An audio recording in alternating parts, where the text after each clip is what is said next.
ಹರೇ ಕೃಷ್ಣ ಮಾತಾಜಿ. ಹರೇ ಕೃಷ್ಣ. ಹರೇ ಕೃಷ್ಣ. हरे कृष्ण प्रभु जी। पंचांग प्रणाम प्रभु जी। ಹರೇ ಕೃಷ್ಣ प्रणाम ಮಾತಾಜಿ. प्रभु जी। हरे कृष्ण ಹರೇ ಕೃಷ್ಣ प्रभु जी। ಮಾತಾಜಿ. प्रणाम ಪ್ರಣಾಮ ಮಾತಾಜಿ. ಮಾತಾಜಿ ಚಾಪ್ಟರ್ ಇದೆಯಾ ಮಾತಾಜಿ? ಇದು ಆರನೇ ಚಾಪ್ಟರ್ ಪ್ರಭು जी। ಹಾ, 6ನೇ ಚಾಪ್ಟರ್ ಇದೆಯಾ ನಿಮ್ಮ ಹತ್ರ? ನಾನು ಕಳಿಸಿದೆ ನಿಮ್ಮದು ವಾಟ್ಸಪ್ ಗೆ, ನೋಡಿ. ಬಂದಿದೆಯಾ ಹಾಗಾದ್ರೆ? ಓಕೆ. ಹಾ.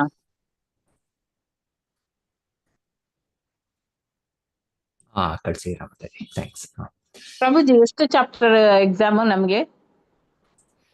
ಆಕ್ಚುಲಿ 3rd ಯೂನಿಟ್ ಅಲ್ಲಿ ಎಷ್ಟು ಚಾಪ್ಟರ್ಸ್ ಇದು? 8 ಚಾಪ್ಟರ್ಸ್ ಅಲ್ಲ ಇದರಲ್ಲಿ? 8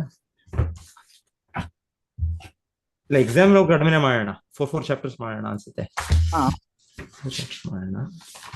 ಟೋಟಲಿ ಮಾಡ್ಯೂಲ್ ಅಲ್ಲಿ ತುಂಬಾ ಇದೆ. ಇಲ್ಲ, ಯಾವಾಗ ಮಾಡ್ಬೋದು 4 ಚಾಪ್ಟರ್ಸ್ ಮಾಡಿದ್ರೆ?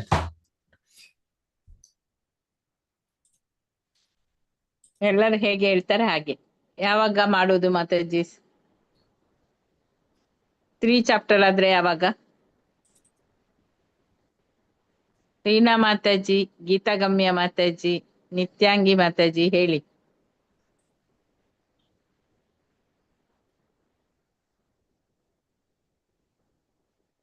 ಏನ್ ಎಲ್ಲ ಮಾತಿನ ತಪಸ್ಸು ಮಾಡ್ತಾ ಇದ್ದೀರಾ? ಸ್ವಲ್ಪ ಟೈಮ್ ಬೇಕು ಪ್ರಭುಜಿ, ನನಗೆ ಸ್ವಲ್ಪ ಪ್ರಿಪೇರ್ ಆಗಿ. ಪ್ರಭುಜಿ, 2-3 ವಾರ ಬಿಟ್ಟು ಮಾಡೋಣ, ಟೈಮ್ ಸರಿಯಾಗಿ ಸಿಗ್ತದೆ. ಆಗ್ಬೋದಾ? ಎಲ್ಲ ನೋಡಿ ಪ್ರಭುಜಿ, ಎಲ್ಲ ಶಕುಂತಲಾ ಮಾತಾಜಿ ಸಹ ಔಟ್ಸೈಡ್ ಇದ್ದಾರೆ ಪ್ರಭುಜಿ. ಅವರು ಪಂಡರಪುರ ಎಲ್ಲ ಹೋಗಿ ಅಲ್ಲಿಂದ ಈಗ ಕ್ಲಾಸ್ ಕೇಳ್ತಾ ಇದ್ದಾರೆ. ಸೊ ಮೇ 2nd ವೀಕ್ ಆದ್ರೆ ಪರವಾಗಿಲ್ಲ ಪ್ರಭುಜಿ. ನನಗೆ ಮೇ 2nd ವೀಕ್ ನಾನಿಲ್ಲ, 130. ನಾನು 13th ಮತ್ತೆ 14, 15 ಇಲ್ಲ ಪ್ರಭುಜಿ, ಗೋವಾ. ಅದ್ರ ಮೊದ್ಲು ಇಡುದಾದ್ರೆ ಓಕೆ ಪ್ರಭುಜಿ. ಆ ವೀಕ್ ಇನ್ನ ಕೇಳಿ, ಬೇರೆಯವ್ರೆಲ್ಲ ಕೇಳಿ, ಆಮೇಲೆ ನೋಡೋಣ. ನನಗೆ ಇದ್ದೀರಾ? ಯಾವಾಗ ಬೇಕಾದ್ರೂ ನಡೆಯುತ್ತೆ ಪ್ರಭುಜಿ. 13, 14, 15 ಓಕೆ. ಆ ವೀಕಲ್ಲಿ ಇಟ್ರೆ ನನ್ಗೆ ನಡೀತದೆ. ಸಂಡೇ ಅಲ್ಲ ಪ್ರಭುಜಿ, ನಡೀತದೆ. ಮಾಡ್ತೇನೆ, ರೆಡಿ ಮಾಡ್ಬೇಕಷ್ಟೆ. ನನ್ಗೆ ಯಾವ ವೀಕು ತೊಂದರೆ ಇಲ್ಲ, ಬಾಕಿ ನಿಮ್ಗೆ. ರೀನಾ ಮಾತಾಜಿ,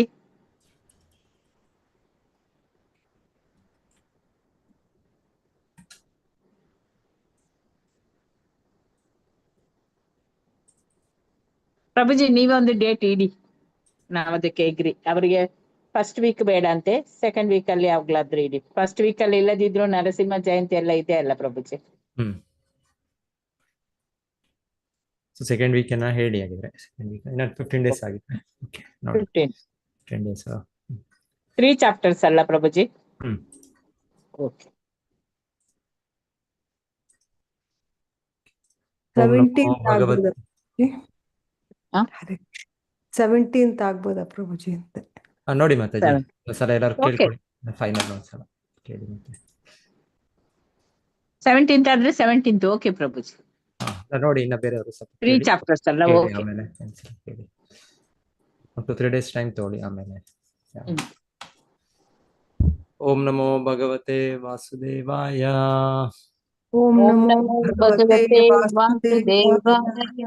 ಓಂ ನಮೋ ಭಗವತೆ ವಾಸುದೇವಾಯ. ಓಂ ನಮೋ ಭಗವತೆ ವಾಸುದೇವಾಯ.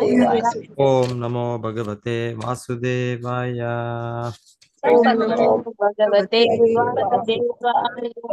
ನಾರಾಯಣಂ ನಮಸ್ಕೃತ್ಯ ನರಂ ಚೈವ ನರೋತ್ತಮಂ ದೇವೀಂ ಸರಸ್ವತೀಂ ವ್ಯಾಸಂ ತೋ ಜಯಮುದೀರಯೇತ್. ನಷ್ಟಪ್ರಾಯೇಷು ಅಭದ್ರೇಷು ನಿತ್ಯಂ ಭಾಗವತ ಸೇವಯಾ ಭಗವತಿ ಉತ್ತಮ ಶ್ಲೋಕೆ ಭಕ್ತಿರ್ಭವತಿ ನೈಷ್ಟಿಕೀ. ಶ್ರೀಮದ್ ಭಾಗವತ ಮೂರನೇ ಸ್ಕಂದ, ಈಗ 6ನೇ ಅಧ್ಯಾಯ, ವಿಶ್ವರೂಪ ಸೃಷ್ಟಿ. ಸೊ ಹಿಂದಿನ ಅಧ್ಯಾಯ ನಾವು ಕೇಳ್ತಾ ಇದ್ದಿದ್ದು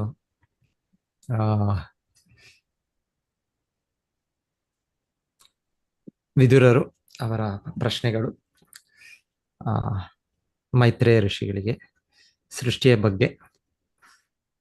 ಬಗ್ಗೆ ಅವರು ಕೊನೆಗೆ ಅವರು ಇದು ಕೊಡೋದವರು ಮುಂಚೆ ಬಹಳ ಪ್ರಶ್ನೆಗಳು ಕೇಳ್ತಾರೆ ಅವರು. ಸೊ ಕೊನೆಗೆ ಅವರು ಸೃಷ್ಟಿಯಿಂದ ಆರಂಭಿಸಿ ಅಂತ ಅವ್ರಿಗೆ ಹೇಳಿದ್ರು. ಯಾಕಂದ್ರೆ ಮೈತ್ರೇಯ ಋಷಿಗೆ ಅವ್ರಿಗೆ ಎಲ್ಲಿಂದ ಸ್ಟಾರ್ಟ್ ಮಾಡ್ಬೇಕು ಅಂತ ತರ ಅವ್ರು ಸ್ವಲ್ಪ ಇದಿತ್ತು ಹೇಗೆ. ಸೊ ಅವರು ಸೃಷ್ಟಿಯಿಂದ ಆರಂಭದಿಂದ ಮೊದಲು ಮಾಡಿ. ಅವ್ರಿಗೆ ಉದ್ಧವನ್ ಭೇಟಿ ಮಾಡಿದಾಗ ಕೃಷ್ಣನ ಬಗ್ಗೆ ಅವ್ರ ಕಾಳಜಿ ಇದೆ. ಅದು ಅವ್ರು ಕೂಡ ಉದ್ಧವಕ್ಕೂ ಹೇಳಿದ್ರು, ಅದನ್ನು ನೀನು ಮೈತ್ರೇಯರಿಂದ ಕೇಳಿ ನೀವು ಅಂತ ಕೇಳಿ. ಆದರೂ ಅವರು ಮೊದಲಿನಿಂದಾನೆ ಒಂದೇ ಸಲ ಅವರು ಜಂಪ್ ಮಾಡಲಿಲ್ಲ. ಅವರು ಒಂದೇ ಸಲ ಕೃಷ್ಣನ ಅಂತರ್ಯ ಇದು ಚಟುವಟಿಕೆಗಳು ಕೇಳೋದ್ರ ಬಗ್ಗೆ ಎಲ್ಲ ಅವರು ಸಿಸ್ಟಮ್ಯಾಟಿಕ್ ವ್ಯವಸ್ಥಿತವಾಗಿ ಮೊದಲಿನಿಂದಾನೆ ಭಗವಂತನ ಪುರುಷಾವತಾರಗಳು, ಭಗವಂತನ ನೇತೃತ್ವದಲ್ಲಿ ಹೇಗೆ ಸೃಷ್ಟಿ ಕಾರ್ಯ ಆಗತ್ತೆ, ಅದರಿಂದ ನಮಗೆ ಭಗವಂತನ ದಿವ್ಯ ಶಕ್ತಿಗಳು, ಭಗವಂತನ ದಿವ್ಯ ಸ್ಥಾನ, ಭಗವಂತನ ದಿವ್ಯ ಮಹಿಮೆಗಳು ನಮಗೆ ಅರ್ಥ ಆಗುತ್ತೆ. ನಮಗೆ ಅದು ಭಗವಂತನ ದೇವರ ಜ್ಞಾನ, ವಿಜ್ಞಾನ, ಸೈನ್ಸ್ ಆಫ್ ಗಾಡ್. ಸೊ ಇದು ಅರ್ಥ ಆಗುತ್ತೆ ನಮಗೆ.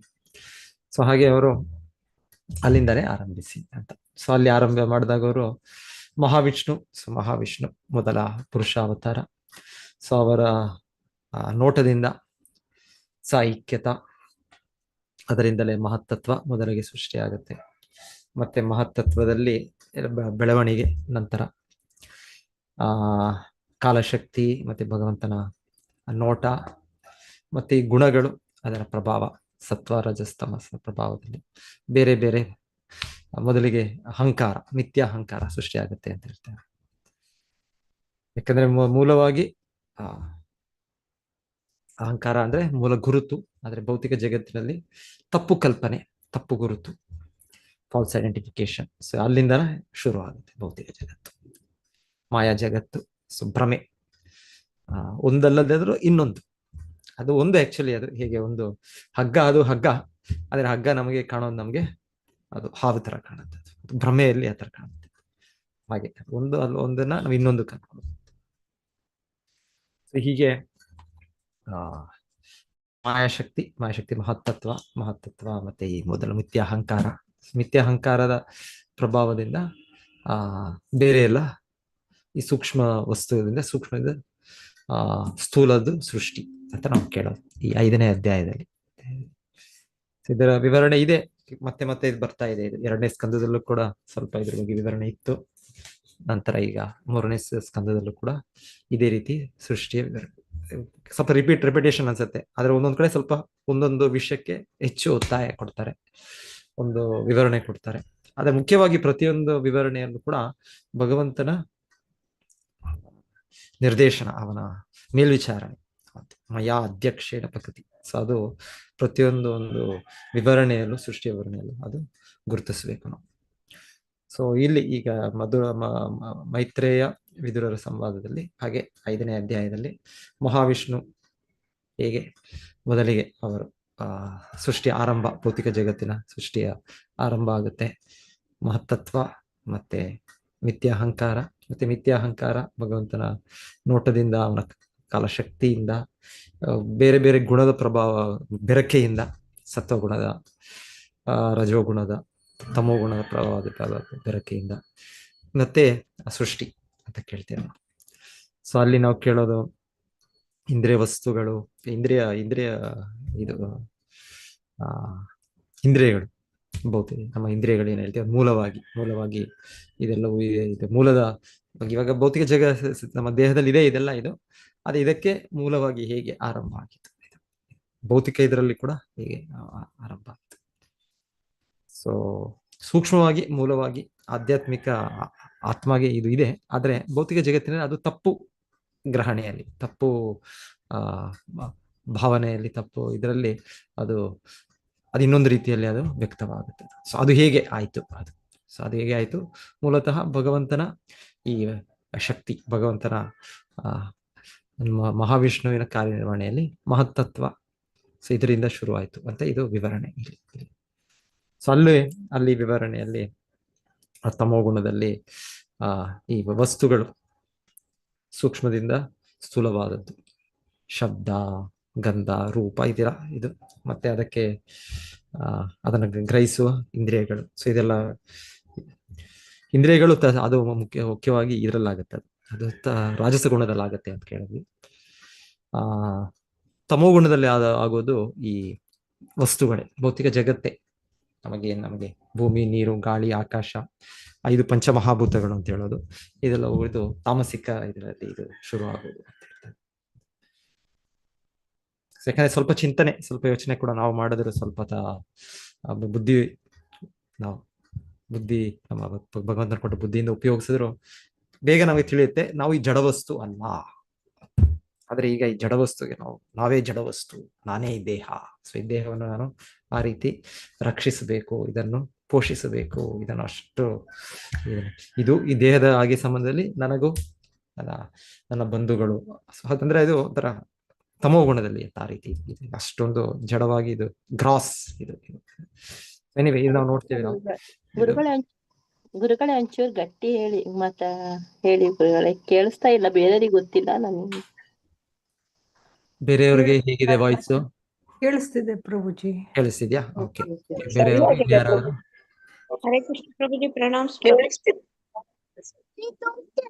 ಓಕೆ, ನೋಡಿ ಮತ್ತೆ ಚೆಕ್ ಮಾಡಿ, ತಿರ್ಗಾ ಏನಾದ್ರೆ ಚಾಟ್ ಬಾಕ್ಸ್ ಅಲ್ಲಿ ಏನಾದ್ರು ನೀವು ಹೇಳಿ ನೋಡಿ. ಪ್ರಣಾಮ್ ಪ್ರಭುಜಿ. ಹರೇ ಸೊ ಇದು ನಾನು ಇಷ್ಟವರೆಗೂ ಹೇಳ್ತಾ ಇದ್ದೇನೆಂದ್ರೆ ಹಿಂದಿನ ಅಧ್ಯಾಯದ ಒಂದು ಮತ್ತೆ ನಾವು ನೆನಪು ಮಾಡ್ಕೊಳ್ತಾ ಇದ್ದೀವಿ. ಹಿಂದಿನ ಅಧ್ಯಾಯದಲ್ಲಿ ಮೈತ್ರೇಯ ವಿದುರರು ಅವರ ಸಂವಾದದಲ್ಲಿ ಮೈತ್ರೇಯರಿಗೆ ವಿದುರರ ಪ್ರಶ್ನೆ ಮೊದಲಿಗೆ, ಆ ಪ್ರಶ್ನೆಗಳ ನಂತರ ಅವ್ರ ಕೊನೆ ಅವರ ಸಲಹೆ ಸೃಷ್ಟಿಯದಿಂದ ಆರಂಭಿಸಿ ಅಂತ. ಸೊ ಅವ್ರು ಸೃಷ್ಟಿಯಿಂದ ಆರಂಭಿಸಿ ಅಂತ ಹೇಳಿದ್ಮೇಲೆ ಇವರು ಮತ್ತೆ ಆ ಸೃಷ್ಟಿ ವಿವರಣೆ ಹೇಗೆ ಹಿಂದೆ ನಾವು ಶುಕಮುನಿಗಳು ಕೇಳಿದ್ವಿ ಸ್ವಲ್ಪ ಹಿಂದಿನ ಸ್ಕಂದದಲ್ಲಿ. ಸೊ ಹಾಗೆ ಈ ಸ್ಕಂದದಲ್ಲಿ ನಾವು ಮೈತ್ರೇಯರು ಹೇಳ್ತಾ ಇರೋದು ಕೇಳ್ತಾ ಇದ್ದೀವಿ. ಸೊ ಅದರಲ್ಲಿ ಅವರು ಮಹಾವಿಷ್ಣು ಅವರ ಇದರಿಂದ ಮಹತ್ತತ್ವದಿಂದ ನಂತರ ಅಲ್ಲೇ ಒಂದು ಮಿಥ್ಯಾಹಂಕಾರ, ಮತ್ತೆ ಮಿಥ್ಯಾಹಂಕಾರ ಅದು ಬೇರೆ ಬೇರೆ ಗುಣಗಳ ಪ್ರಭಾವದಿಂದ ಭೌತಿಕ ದ್ರವ್ಯಗಳು, ಮತ್ತೆ ಇಂದ್ರಿಯಗಳು, ಮತ್ತೆ ಇದರ ಮೇಲ್ವಿಚಾರಣೆಯಲ್ಲಿರುವ ದೇವತೆಗಳು ಅಂತ ನಾವು ಕೇಳ್ತೀವಿ ನಾವು. ಸೊ ಒಂದು ರೀತಿ ನೋಡಿದ್ರೆ ಈ ದೇವತೆಗಳು ಎಲ್ಲಿಂದ ಬಂದ್ರು ಅಂತ ಅನ್ಸುತ್ತೆ ನಮಗೆ. ಸೊ ದೇವತೆಗಳು ಬರ್ತಾರೆ, ದೇವತೆಗಳ ಕಾರ್ಯನಿರ್ವಹಣೆ ಇದೆ, ಅವರ ಕಾರ್ಯನಿರ್ವಹಣೆ ಇಲ್ಲದೆ ಯಾವ ಚಟುವಟಿಕೆಗಳು ಆಗೋದಿಲ್ಲ. ಒಂದು ದೊಡ್ಡ ಆಡಳಿತದಲ್ಲಿ ಅದು ಒಬ್ಬರೇ ಮಾಡೋದು ಅಂತಲ್ಲ.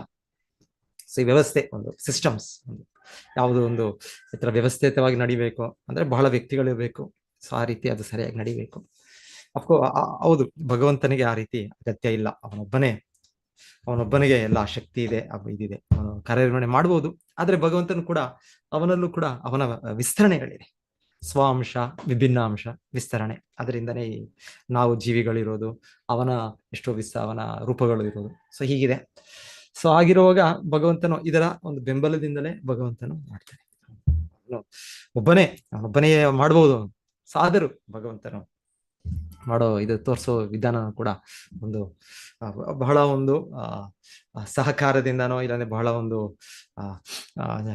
ವ್ಯಕ್ತಿಗಳ ಇದರಿಂದ ಅಂತ ಆ ರೀತಿಯಲ್ಲಿ ನಮ್ಗೆ ಭಗವಂತನ ತೋರಿಸೋ ಇದು ಸೃಷ್ಟಿ ಆರಂಭದಿಂದಲೂ ಕೂಡ ಹಾಗೆ ನೋಡ್ಬೋದು ನಾವು. ಸೊ ನಂತರ ಬ್ರಹ್ಮದೇವರು ಆಕ್ಚುಲಿ ಇದೆಲ್ಲ ದೇವತೆಗಳಿಗೆ ಆ ರೀತಿ ಇದು ಕೊಡೋದು, ಅವರ ಸೃಷ್ಟಿ ಅವೆಲ್ಲ ಬ್ರಹ್ಮದೇವರಿಂದ ಆಗೋದು ಅಂತ ಆ ರೀತಿ ಕೇಳ್ತೇವೆ ನಾವು. ಮತ್ತೇನು ಬರುತ್ತೆ ಆದ್ರೆ ಇಲ್ಲಿ ವಿಶ್ವರೂಪದಿಂದ ಬರೋದು, ಮತ್ತೆ ಇಲ್ಲಾಂದ್ರೆ ಮಹಾವಿಷ್ಣುವಿನ ಒಂದು ಇದರಿಂದಾನೇ ಬರೋದು. ಸೊ ಆ ರೀತಿಯಲ್ಲೂ ಕೂಡ ಅಂದ್ರೆ ಆ ಪ್ರಿನ್ಸಿಪಲ್, ಅಟ್ಲೀಸ್ಟ್ ಆ ದೇವತಾ ಪ್ರಿನ್ಸಿಪಲ್, ದೇವತೆಗಳು ಇರೋ ಒಂದು ಇದು ಮೂಲವಾಗಿ ಆ ಶಕ್ತಿ ಅದೇನಿದೆ, ಅದರ ಅವರ ಅಸ್ತಿತ್ವ ಏನಿದೆ ಅದು ಭಗವಂತನಿಂದನೇ ಮೊದಲಿಗೆ ಬರೋದು, ಕೃಷ್ಣನಿಂದಾನೆ. ಸೊ ಕೃಷ್ಣನ ಒಂದು ರೀತಿಯ ವಿಸ್ತರಣೆಗಳು ಅಂತ ತಿಳ್ಕೊಳ್ಬಹುದು ನಾವು. ಸೊ ಅವರ ಒಂದು ಸೃಷ್ಟಿ ಈ ಸತ್ವಗುಣದಿಂದ ಆಯ್ತು ಅಂತ ಕೇಳ್ತೇವೆ ನಾವು. ಸೊ ನಂತರ ಹೇಳೋದು ನಂತರ ಅದು ಹಾಗೆ ನಿಂತೋಯ್ತು ಅಂದ್ರೆ ಮಹತ್ತತ್ವ ಇದೆ. ಸೊ ನಂತರ ಮಹಾವಿಷ್ಣು ಇದ್ದಾರೆ, ನಂತರ ಅಲ್ಲಿ ಆ ಸೃಷ್ಟಿಯಾದ ವಸ್ತುಗಳಿದೆ. ಸೊ ಅದಾಗೆ ನಿಂತೋಯ್ತು, ಅದು ಮಂದಿ ಮುಂದುವರಿಲಿಲ್ಲ. ಯಾಕಂದ್ರೆ ಒಂದು ಹೆಜ್ಜೆಗೂ ಮುಂದುವರಿಬೇಕಂದ್ರೆ ಅಲ್ಲಿ ಕೃಷ್ಣನ ಇದು ಬೇಕು, ಅವನ ಪಾತ್ರ ಇದೆ, ಭಗವಂತನ ಪಾತ್ರ ಇದೆ. ಹಾಗೆ ಅದು ಒಂದು ಇದು ಕೂಡ ಒಂದು ಹೆಜ್ಜೆ ಕೂಡ ಹೋಗ್ಬೇಕಂದ್ರೆ ಮುಂದೆ ಅದು ಅವನ ನಿರ್ವಹಣೆ ಬೇಕು. ಸೊ ಹಾಗೆ ನಾವು ಕೇಳೋದು ಕೊನೆಗೆ 5ನೇ ಅಧ್ಯಾಯದ ಕೊನೆಯಲ್ಲಿ ದೇವತೆಗಳ ಪ್ರಾರ್ಥನೆ. ಸೊ ಈ ದೇವತೆಗಳು ಒಂದು ರೀತಿಯಲ್ಲಿ ನಾನು ಯೋಚನೆ ಮಾಡ್ತಾ ಇದ್ದು, ಇನ್ನ ಕೇಳ್ತೇನೆ, ಬೇರೆ ಭಕ್ತರು ಕೇಳ್ತೇನೆ, ಒಂದು ಮೂಲವಾದ ದೇವತೆಗಳು ಅಂತ ಅನ್ಕೊಳ್ಬಹುದು ಈ ದೇವತೆಗಳು. ಇವಾಗ ಕ್ರಾಸ್ ಆಗಿ ನಾವು ಇವತ್ತು ನೋಡೋ ದೇವತೆಗಳು ಇರ್ಬೋದು, ವರುಣ, ಸೂರ್ಯ, ಚಂದ್ರ, ಇಂದ್ರ, ಇವರೆಲ್ಲ. ಸೊ ಇವರು ಕೂಡ ಒಂದು ಪಾತ್ರ, ಅದೊಂದು ಹುದ್ದೆ ಇದ್ದ ಹಾಗೆ. ಅದು ಕೆಲವು ದೇವತೆಗಳ ಹುದ್ದೆಗಳು ಮನ್ವಂತರದಲ್ಲಿ ಬದಲಾವಣೆ ಆಗುತ್ತೆ. ಮನುವಿನ ಸಮಯದಲ್ಲಿ ಇವರು ಕಾರ್ಯನಿರ್ವಹಣೆ ಮಾಡ್ತಾರೆ. ನಂತರ ನೆಕ್ಸ್ಟ್ ಇದರಲ್ಲಿ ಬೇರೆ ದೇವತೆಗಳು ಅದರ ಪಾತ್ರವನ್ನು ತಗೊಳ್ತಾರೆ. ಆ ತರ ಇದೆ. ಅದೇ ಪ್ರಧಾನ ದೇವತೆಗಳು ಒಂದೊಂದು ಅವರು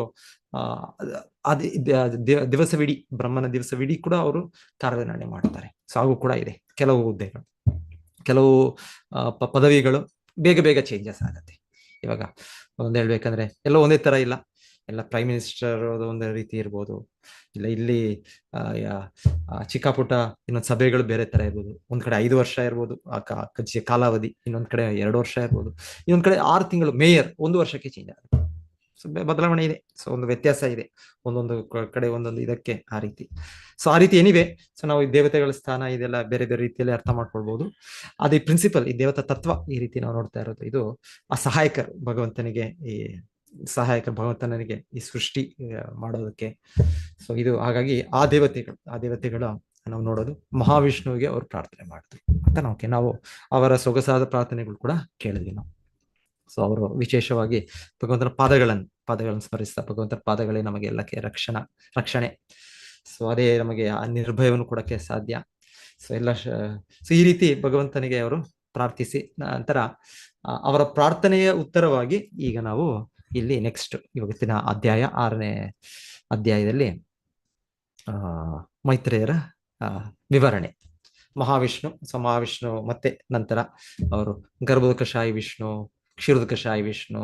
ಸೊ ಇವರ ಒಂದು ಇದರಲ್ಲಿ ಈಗ ಮತ್ತೆ ಸೃಷ್ಟಿ ಹೇಗೆ ಮುಂದುವರಿಯಿತು, ಯಾಕಂದ್ರೆ ನಿಂತೋಯ್ತು. ನಾವು ಕೇಳೋದು ಒಂದು ರೀತಿ ಸೃಷ್ಟಿ ಸ್ಟಾರ್ಟ್ ಆಯ್ತು, ಆದ್ರೆ ಅಲ್ಲೇ ನಿಂತೋಯ್ತು. ಮಹತ್ತತ್ವ ಆಯ್ತು, ಮತ್ತೆ ಇದು ಬೇರೆ ಬೇರೆ ವಿಧವಾಗಿ ಈ ವಸ್ತುಗಳು ಆಯ್ತು, ಆದ್ರೆ ಹಾಗೆ ಇದಿದೆ. ಮತ್ತೆ ನಂತರ ಏನು ಇಲ್ಲ, ನಂತರ ಏನು ಮತ್ತೆ ಬದಲಾವಣೆ ಇಲ್ಲ. ಸೊ ಇವತ್ತು ನಾವು ನೋಡೋಣ, ಇವತ್ತು 6ನೇ ಸ್ಕಂದದ 6ನೇ ಅಧ್ಯಾಯದ ಮೊದಲ ಶ್ಲೋಕ. ಸೊ ಈಗ ನನ್ನ ಶಬ್ದ ಸ್ವಲ್ಪ ದೊಡ್ಡದಾಯ್ತು ಅನ್ಕೊಳ್ತೇನೆ, ಕೇಳಿಸುತ್ತೆ ಅನ್ಕೊಳ್ತೇನೆ. ಮಾತಾಜಿ ಕೇಳ್ತಾ ಇರೋವಾಗ್ಲೇ ಕೇಳಿಸ್ತದೆ ಪ್ರಭುಜಿ, ಹೇಳಿ ಕ್ಲಿಯರ್. ಸೊ ವಿಶ್ವರೂಪ ಸೃಷ್ಟಿ ಅಂತ ಇಲ್ಲಿ ಹೇಳ್ತಾ ಇದ್ದಾರೆ. ವಿಶ್ವರೂಪ ಸೃಷ್ಟಿ. ಸೊ ಇದೇ ವಿಶ್ವರೂಪವನ್ನು ಕೃಷ್ಣ ತೋರಿಸಿದ್ದು ಕೂಡ ಅರ್ಜುನನಿಗೆ, ವಿಶ್ವರೂಪ ದರ್ಶನ. ಸೊ ಅಧ್ಯಾಯ ನಮ್ಗೆ ಗೊತ್ತು, ನಮ್ಗೆ ಭಗವದ್ಗೀತೆ 11ನೇ ಅಧ್ಯಾಯ. ಸೊ ಒಂದು ರೀತಿ ಅದು ವಿಶ್ವರೂಪ ಅನ್ನೋದು ಕಾಲ್ಪನಿಕ ಇದು ಅಂತ ಕೂಡ ಒಂದ್ಸಲ ಹೇಳ್ತಾರೆ. ಆದ್ರೆ ಒಂದು ರೀತಿಯಲ್ಲಿ ಅದರ ಇದೆ ಅಸ್ತಿತ್ವ ಕೂಡ ಈಗ ನೋಡ್ಬೋದು ನಾವು. ಇದರ ವಿವರಣೆ ಕೂಡ ಈಗ ಸೃಷ್ಟಿಯಲ್ಲಿ ವಿವರಣೆ ನೋಡ್ತಾ ಇದ್ದೀವಿ ನಾವು. ಸೊ ಹಾಗೆ ಅದು ಸಂಪೂರ್ಣವಾಗಿ ಒಂದು ರೀತಿ ಕಾಲ್ಪನಿಕ ಅಂತ ಅಂದ್ರೆ ಆ ರೀತಿ ಅದರ ಅಸ್ತಿತ್ವವೇ ಇಲ್ಲ ಅಂತ ಆ ರೀತಿ ಅಲ್ಲ ಅದು. ಸೊ ಭಗವಂತನೇ ಒಂದು ರೀತಿಯಲ್ಲಿ ಹೇಳ್ತಾರೆ, ಇದರಲ್ಲಿ ದೇವತೆಗಳಿಗೂ ಕೂಡ ಬ್ರಹ್ಮನು ಸೇರಿದಂತೆ ಹೇಗೆ ಸೃಷ್ಟಿಯ ಕಾರ್ಯಗಳನ್ನು ಅವರು ಮುಂದುವರಿಸಿಕೊಂಡು ಹೋಗ್ಬೇಕು ಅಂತ ಆ ರೀತಿ ಕೂಡ ಭಗವಂತನ ಒಂದು ಅವನೇ ಮಾದರಿಯಾಗಿ ತೋರಿಸೋದು ಅಂತ ಕೂಡ ಇದರೆಲ್ಲ ವಿವರಣೆಯಲ್ಲಿ ಹೇಳ್ತಾರೆ. ಭಗವಂತನ ಸ್ವಲ್ಪ ತೋರಿಸಿದ್ರೆ ಸ್ಟಾರ್ಟಿಂಗ್ ಪುಷ್, ನಂತರ ಆ ದೇವತೆಗಳು ಕೂಡ ಈ ರೀತಿ ನಾವು ಕೂಡ ಮಾಡ್ಬೋದು. ಸೊ ಆ ರೀತಿ ಅವರು ಇದನ್ನ ಮಾಡೋದು ಅಂತ ಕೂಡ ವಿವರಣೆಗಳಲ್ಲಿ ಇದರಲ್ಲಿ ತೋರಿಸ್ತಾರೆ. ಸೊ ಈ ವಿಶ್ವರೂಪದ ಸೃಷ್ಟಿ. ಸೊ ವಿಶ್ವರೂಪವೇ ನಿರಾಕಾರವಾದಿಗಳು ಬಹಳ ಸಮಯದಲ್ಲಿ ಅವರು ಅದೇ ಅಂತಿಮ ಅನ್ಕೊಂಡ್ಬಿಡ್ತಾರೆ. ಇಲ್ಲ, ಅದು ನಿರಾಕಾರ, ಅದು ಅಂತಿಮ ಅಲ್ಲ. ಅದರ ಹಿಂದೆ ಭಗವಂತನಿದ್ದಾನೆ, ಅದರ ಹಿಂದೆ ಭಗವಂತನ ಸಾಕಾರ ರೂಪ ಇದೆ, ಭಗವಂತನ ದಿವ್ಯವಾದ ಸಾಕಾರ ರೂಪ ಇದೆ. ಸೊ ಆದ್ರೆ ಈ ವಿಶ್ವರೂಪ ಕೂಡ ಅದು ಭಗವಂತನ ಒಂದು ಅಭಿವ್ಯಕ್ತಿಯೇ, ಭಗವಂತನ ಒಂದು ವಿಸ್ತರಣೆ ಅಂತ ಹೇಳ್ಬೋದು. ಒಂದು ರೀತಿಯಲ್ಲಿ ಇಲ್ಲಿ ಅದು ಭಗವಂತನ ಒಂದು ಅವತಾರ ಅಂತ ಕೂಡ ಹೇಳ್ತಾರೆ. ಅದಿದೆ. ಅದಕ್ಕೆ ಭೌತಿಕ ಜಗತ್ತನೇ ಆ ರೀತಿ ವಿಶ್ವರೂಪ ಅಂತ ತಗೊಳ್ಳೋದಿದೆ. ಸೊ ಈ ವಿಶ್ವರೂಪದ ಸೃಷ್ಟಿ ಸೊ ಹೇಗೆ ಆಯ್ತು ಇದು? ಋಷಿರ್ ಉವಾಚ ಇತಿ ತಾಸಾಂ ಸ್ವಶಕ್ತೀನಾಂ ಸತೀನಾಂ ಅಸಮೇತ್ಯ ಸಹ ಪ್ರಸುಪ್ತ ಲೋಕ ತಂತ್ರಾಣಾಂ ನಿಶಮ್ಯ ಗತಿಂ ಈಶ್ವರ. ಸೊ ಮೈತ್ರೇಯ ಋಷಿಗಳು ಹೇಳಿದರು, ತನ್ನ ಮಹತ್ತತ್ವದಂತಹ ಶಕ್ತಿಗಳು ಸಂಯೋಜನೆಗೊಳ್ಳದುದರಿಂದ ವಿಶ್ವದ ಪ್ರಗತಿಪರ ಸೃಷ್ಟಿ ಕಾರ್ಯಗಳು ನಿಂತು ಹೋಗಿವೆ ಎಂಬುದಾಗಿ ಭಗವಂತನಿಗೆ ತಿಳಿಯಿತು. ಸೊ ಹೇಳಿದ್ರು ದೇವತೆಗಳು, ಈ ತರ ನಿಂತು ಹೋಗ್ಬಿಟ್ಟಿದೆ ಸೊ ಆ ರೀತಿ. ಸೊ ಒಂದ್ ರೀತಿ ಈ ದೇವತೆಗಳು ನಾನು ಅಂದ್ಕೊಳ್ತಾ ಇದ್ದೆ ಇದೇ ವಿಷ್ಣು ಭಗವಾನ್ ವಿಷ್ಣುವಿನ ಅಭಿವ್ಯಕ್ತಿಗಳೇ ಮೂಲವಾಗಿ. ಸೊ ಅವರು ಭಗವಂತನಿಗೆ ಈ ರೀತಿ ಪ್ರಾರ್ಥಿಸಿದ್ರು ಅಂತ ಅನ್ಕೊಂಡಿಲ್ಲ.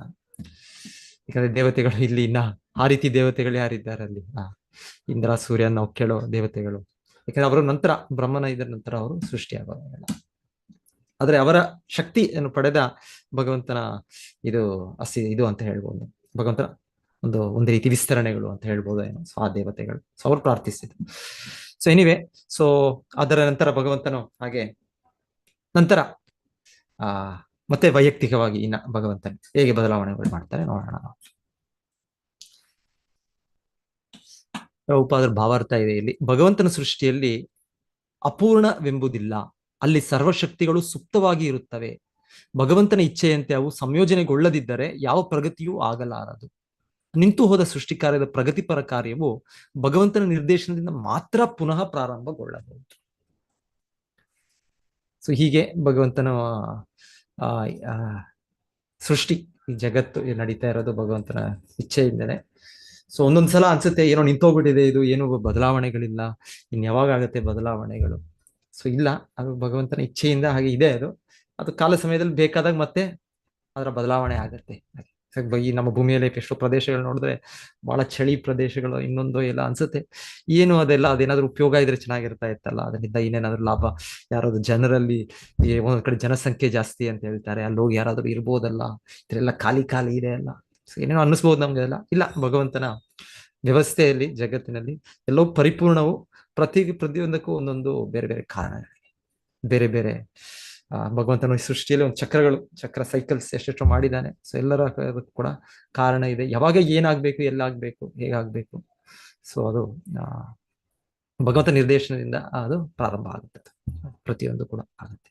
ಇರೋ ಒಂದು ಮರುಭೂಮಿ ಇನ್ನೊಂದು ಅದು ಫಲವತ್ತಾದ ಪ್ರದೇಶ ಆಗ್ಬೋದು, ಏನ್ ಬೇಕಾದ್ರೂ ಆಗ್ಬೋದು. ಸೊ ಅದು ಭಗವಂತನ ಇಚ್ಛೆಯಿಂದ, ಭಗವಂತನ ನಿರ್ವಹಣೆಯಿಂದ, ಕಾರ್ಯನಿರ್ವಹಣೆಯಿಂದ ಆಗೋದು ಪ್ರತಿಯೊಂದು.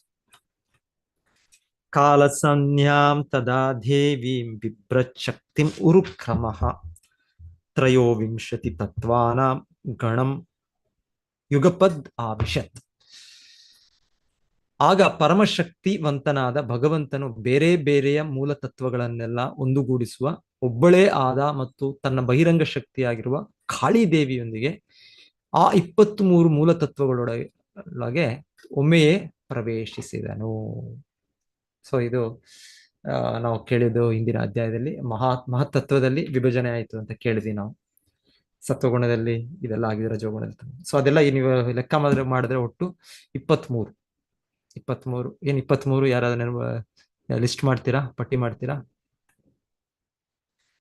ಇಲ್ಲಿದೆ, ಭಾವಾರ್ಥದಲ್ಲೇ ಕೊಟ್ಬಿಟ್ಟಿದ್ದಾರೆ ಪ್ರಭುಪಾದರು. ಓಕೆ. ಸೊ ಒಂದು 5 ಪಂಚ ಮಹಾಭೂತ ಅಂತ ಹೇಳ್ಬೋದು ನಾವು, 5. ಸೊ ಹಾಗೆ ನಂತರ ಪಂಚ ಇಂದ್ರಿಯ ವಸ್ತುಗಳು, ಮತ್ತೆ 5 ಇಂದ್ರಿಯ ಕರ್ಮ ಇಂದ್ರಿಯಗಳು, 5 ಘ್ರಾನೇಂದ್ರಿಯಗಳು. ಸೊ 5 5 5 5. ಸೊ ಅಲ್ಲಿಗೆ 20 ಆಯ್ತು. ಮತ್ತೆ ಇನ್ನ 21 ಮನಸ್ಸು, ಬುದ್ಧಿ, ಮಿಥ್ಯಾಹಂಕಾರ. ಇಲ್ಲ, ಮನಸ್ಸು ಇದೆ, ಮನಸ್ಸಿದೆ. ಬುದ್ಧಿ ಏನು ಕೊಟ್ಟಿಲ್ಲ ಹಾಗೆ. ಆದ್ರೆ ಮನಸ್ಸು, ಮಿಥ್ಯಾಹಂಕಾರ ಭೌತಶಕ್ತಿ ಅಂತ ಇಲ್ಲಿ ಸಂಪೂರ್ಣವಾದ ಭೌತಶಕ್ತಿ, ಕಂಪ್ಲೀಟ್ ಮೆಟೀರಿಯಲ್. So anyway 23.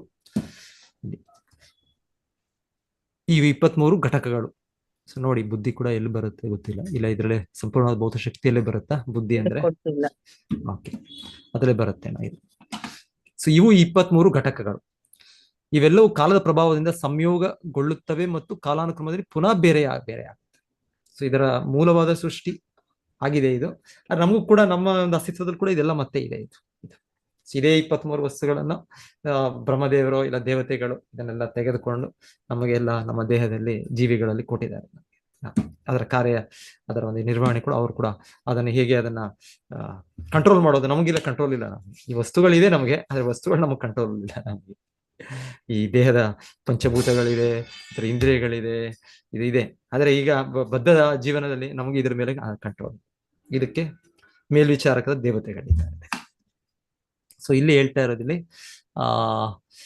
ಭಗವಂತನ ಈ ಕಾಳಿದೇವಿ, ಭಗವಂತನ ಶಕ್ತಿ, ಮಾಯಾಶಕ್ತಿ, ಮಾಯಾದೇವಿ. ಸೊ ಅವರ ಒಂದು ಸ್ವರೂಪ ಇಲ್ಲಿ ಹೇಗೆ ಹೇಳಿದ್ದಾರೆ ಇಲ್ಲಿ, ಆ ಈ ದೇವತೆ ಕಪ್ಪಾಗಿ ಸಂಹಾರ ಮಾಡುವ ದೇವತೆಯ ಪ್ರತಿನಿಧಿಯಾಗಿ ಇರುತ್ತಾರೆ. ಸೊ ಕಾಳಿದೇವಿ, ಸೊ ಭಗವಂತನ ಬಹಿರಂಗ ಶಕ್ತಿ. ಸೊ ಅವರು ಇದನ್ನು ಕಂಟ್ರೋಲ್ ತಗೊಳ್ತಾರೆ ಅಂತ ಹೇಳ್ತಾರೆ ಅವರು. ಸೊ ಅದು ಭಗವಂತನ ಕಾಲ ಸ್ವರೂಪ ಏನಿದೆ ಅದು ಅದು ಅವರ ಸ್ವರೂಪ ಅಂತ ಹೇಳೋದು, ಕಾಲೋ ಅಸ್ಮಿ. ಸೊ ಅದು ಕೂಡ ಹೇಳೋದು ಆ ರೀತಿ ಇವರ ಅದು ಕಾಳಿ ಶಕ್ತಿಯ ಸ್ವರೂಪ ಅಂತ ಕೂಡ ನಾವು ತಿಳ್ಕೊಳ್ಬಹುದು ನಾವು. ಸೊ ನಂತರ ಇಲ್ಲಿ ಪ್ರಭುಪಾದರು ಭಾವಾರ್ಥದಲ್ಲಿ ಹೀಗೆ ಭಗವಂತನು ಅವನ ಈ ಪುರುಷ ಅವತಾರಗಳು, ಅವರು ಮಹಾವಿಷ್ಣುವಿನ ಮೊದಲಿಗೆ ಆರಂಭಿಸಿದ ಗರ್ಭೋದಕ ವಿಷ್ಣು, ಕ್ಷೀರೋದಕ ಶಾಹಿ ವಿಷ್ಣು. ಸೊ ಅವರಿಂದ ಇದರ ಸಂಪೂರ್ಣ ಒಂದು ಬ್ರೀಫ್ ಆಗಿ ಹೇಳ್ಬೋದು, ಆ ಸೃಷ್ಟಿಯ ಸಂಪೂರ್ಣ ಒಂದು ಇದು ಇವರ ಮೂರು ಮೇಲ್ವಿಚಾರಣೆಯಿಂದ ಆಗತ್ತೆ ಅಂತ ಆ ರೀತಿಯಲ್ಲಿ ಬ್ರಹ್ಮದೇವರು ಹೇಳೋದು. ಏಕೋಪ್ಯಸೌ ರಚಯಿತುಂ ಜಗದಂಡ ಕೋಟಿಂ ಯಚ್ಚಕ್ತಿರಸ್ತಿ ಜಗದಂಡ ಚಯಾಯದಂತ ಅಂಡಾಂತರಸ್ಥ ಪರಮಾಣು ಚಯಾಂತರಸ್ಥ ಗೋವಿಂದಮಾದಿ ಪುರುಷ ತಮಹಂ ಭಜಾಮಿ. ಮೂಲ ದೇವೋತ್ತಮ ಪುರುಷನಾದ ಗೋವಿಂದನನ್ನು ನಾನು ಭಜಿಸುತ್ತೇನೆ. ಅವನು ಸ್ವಾಂಶ ವಿಸ್ತೃತ ರೂಪದ ಒಂದು ಭಾಗದ ಮಹಾವಿಷ್ಣು ರೂಪದಿಂದ ಭೌತ ಪ್ರಕೃತಿಯೊಳಗೆ ಪ್ರವೇಶಿಸುತ್ತಾನೆ. ಆಮೇಲೆ ಗರ್ಭೋದಕ ಶಾಹಿ ವಿಷ್ಣುವಾಗಿ ಪ್ರತಿಯೊಂದು ಬ್ರಹ್ಮಾಂಡದೊಳಗೂ ಹೋಗುತ್ತಾನೆ. ಆಮೇಲೆ ಕ್ಷೀರೋದಕ ಶಾಹಿ ವಿಷ್ಣುವಾಗಿ ವಸ್ತುವಿನ ಪ್ರತಿಯೊಂದು ಕಣಕಣದಲ್ಲಿಯೂ ಪ್ರವೇಶಿಸುತ್ತಾನೆ. ವಿಶ್ವ ಸೃಷ್ಟಿಯಲ್ಲಿ ಭಗವಂತನ ಇಂತಹ ಅಭಿವ್ಯಕ್ತಿಗಳು ಎಲ್ಲ ಬ್ರಹ್ಮಾಂಡಗಳಲ್ಲಿಯೂ ಸೂಕ್ಷ್ಮಾಣುಗಳಲ್ಲಿಯೂ ಅಸಂಖ್ಯವಾಗಿಯೇ ಇದೆ. ಸೊ ಹೀಗೆ ಹಂತದಲ್ಲೂ ಕೂಡ ಭಗವಂತನು ಅವನ ಕಾರ್ಯನಿರ್ವಹಣೆ ಇದೆ. ಮಹಾವಿಷ್ಣು ಆಗಿರ್ಬೋದು, ಇಲ್ಲ ಗರ್ಭೋದಕ ಶಾಹಿ ವಿಷ್ಣು ಆಗಿರ್ಬೋದು, ಇಲ್ಲ ಕ್ಷೀರೋದಕ ಶಾಹಿ ವಿಷ್ಣು ಆಗಿರ್ಬೋದು, ಅದಿರ್ಲೇಬೇಕು. ಇದರಿಂದಲೇ ಅದರ ಸೃಷ್ಟಿ ನಾವೇನ್ ಹೇಳ್ತೀವಿ, ಸೃಷ್ಟಿ ಜಗತ್ತಿನ ಸೃಷ್ಟಿ, ನಾವು ಜೀವಿಗಳ ಸೃಷ್ಟಿ, ಸೊ ಈ ಲೋಕಗಳ ಸೃಷ್ಟಿ, ಸೊ ಎಲ್ಲವೂ ಕೂಡ ಇವರ ಕಾರ್ಯನಿರ್ವಹಣೆ ಆಗ್ಲೇಬೇಕು. ಆವಾಗಲೇ ಅದು ಮುಂದುವರೆಯಕ್ಕೆ ಸಾಧ್ಯ ಆಗ್ತದೆ. ಸೊ ಗೀತೆಯ ಒಂದು ಶ್ಲೋಕ ಕೂಡ ಶಿಲ ಪ್ರಭುಪಾದ ಉಲ್ಲೇಖ ಕೊಡ್ತಾ ಇದ್ದಾರೆ.